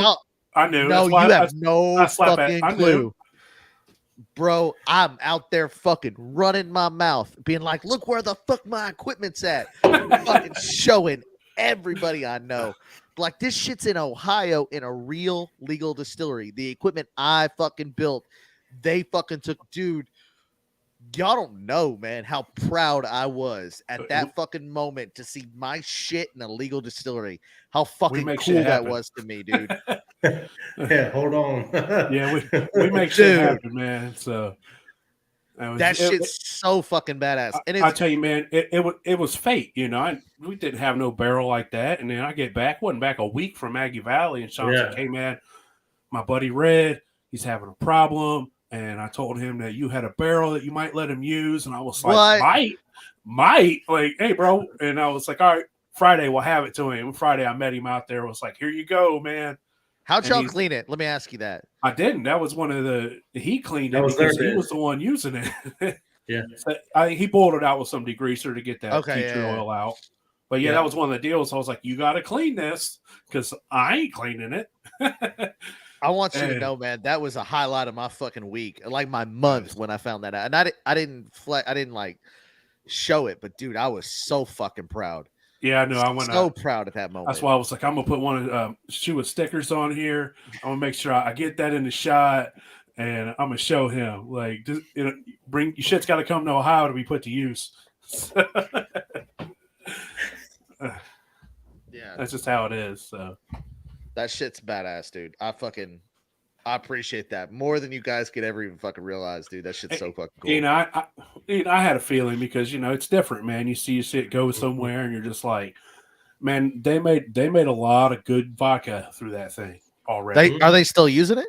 I imagine right now. They're still using it while they're in between. You know, looking at bigger pot, bigger setup. But that's fucking cool, man. That little setup there made them be like, "Yep, we need a stainless rig to run our vodka through." So, dude, strip it on a copper. You take the sulfites out and then fucking put it in the stainless and fucking just. Their copper still's been used so many times that it's seasoned and it's pulling flavors through that's getting into their vodka. So that was one reason why they contacted Sean, was trying to figure out why they're getting that flavor through.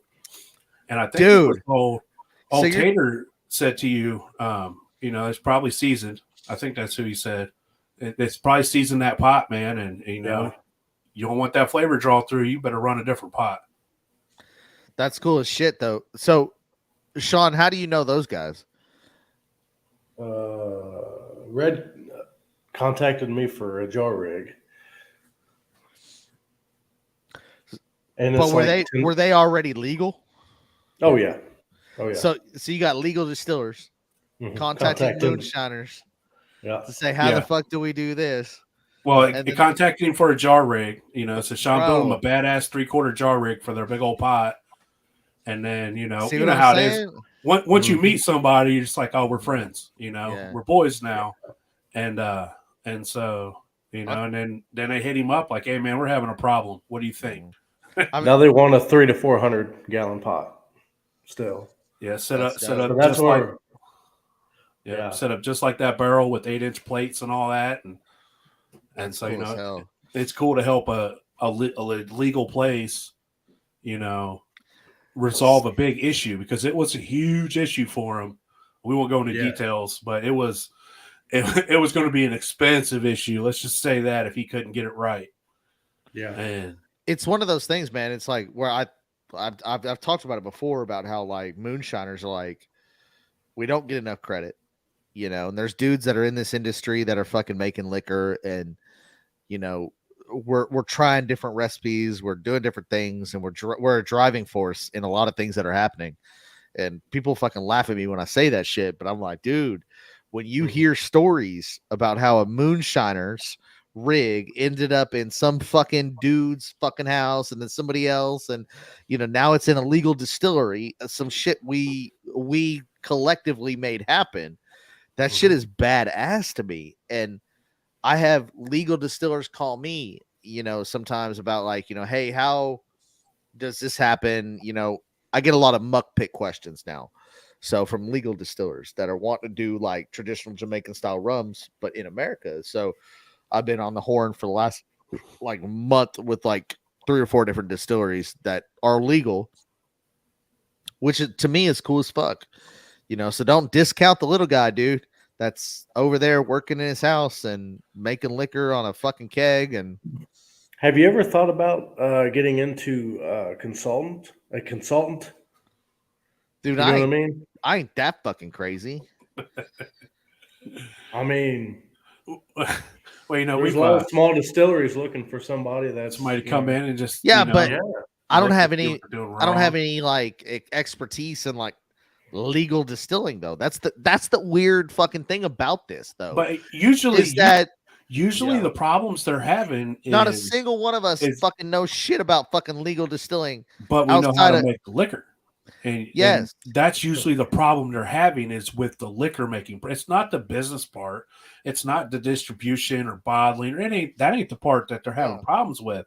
It's something to do with in between the fermenting, making a mash and distilling. They're having an issue in there, and an outside mind coming in who sees it from a different point of view might be able to tell them, like with Tuck and Reds, they never even realized or even thought like, hey man, we seasoned our still because we've ran 8 million runs through it, and then once Sean bounces that off somebody and they say it to him and he says it to them, they're like, that makes fucking sense. It's like once a gin still, always a gin still, bro. People don't realize that shit, dude. When you put them fucking gin oils, those botanicals on that fucking, either you're running caustic to get rid of it, you're gonna put fucking sodium in that bitch to fucking sodium, whatever the fuck makes soap, fucking hydrochloride, whatever the fuck it is. But you're putting caustic in that shit to fucking get rid of it, or you're starting over. But a seasoned still, if you have your fucking flavors that you want to fucking build in that bitch, they're going to carry through every time. It's like a piece of cast iron. You don't want to fuck with that. You don't want to take that away just to make vodka 1 week. You're right. And then fucking turn around and then be like, oh, now we're not getting the same flavor on our fucking bourbon that we have built on for fucking 3 years. And that's why you see at most distilleries, they have different size stills for the different things they do. And their gin still is always small, dude. Yep. It's always small and off to the side. Actually, I got a buddy of mine who was their gin still at their legal distillery was run on fire. They took it out back when they needed to run gin because they didn't sell a lot of it. They took it out back and they ran a fucking like 26-gallon still on fire with plates and a gin basket.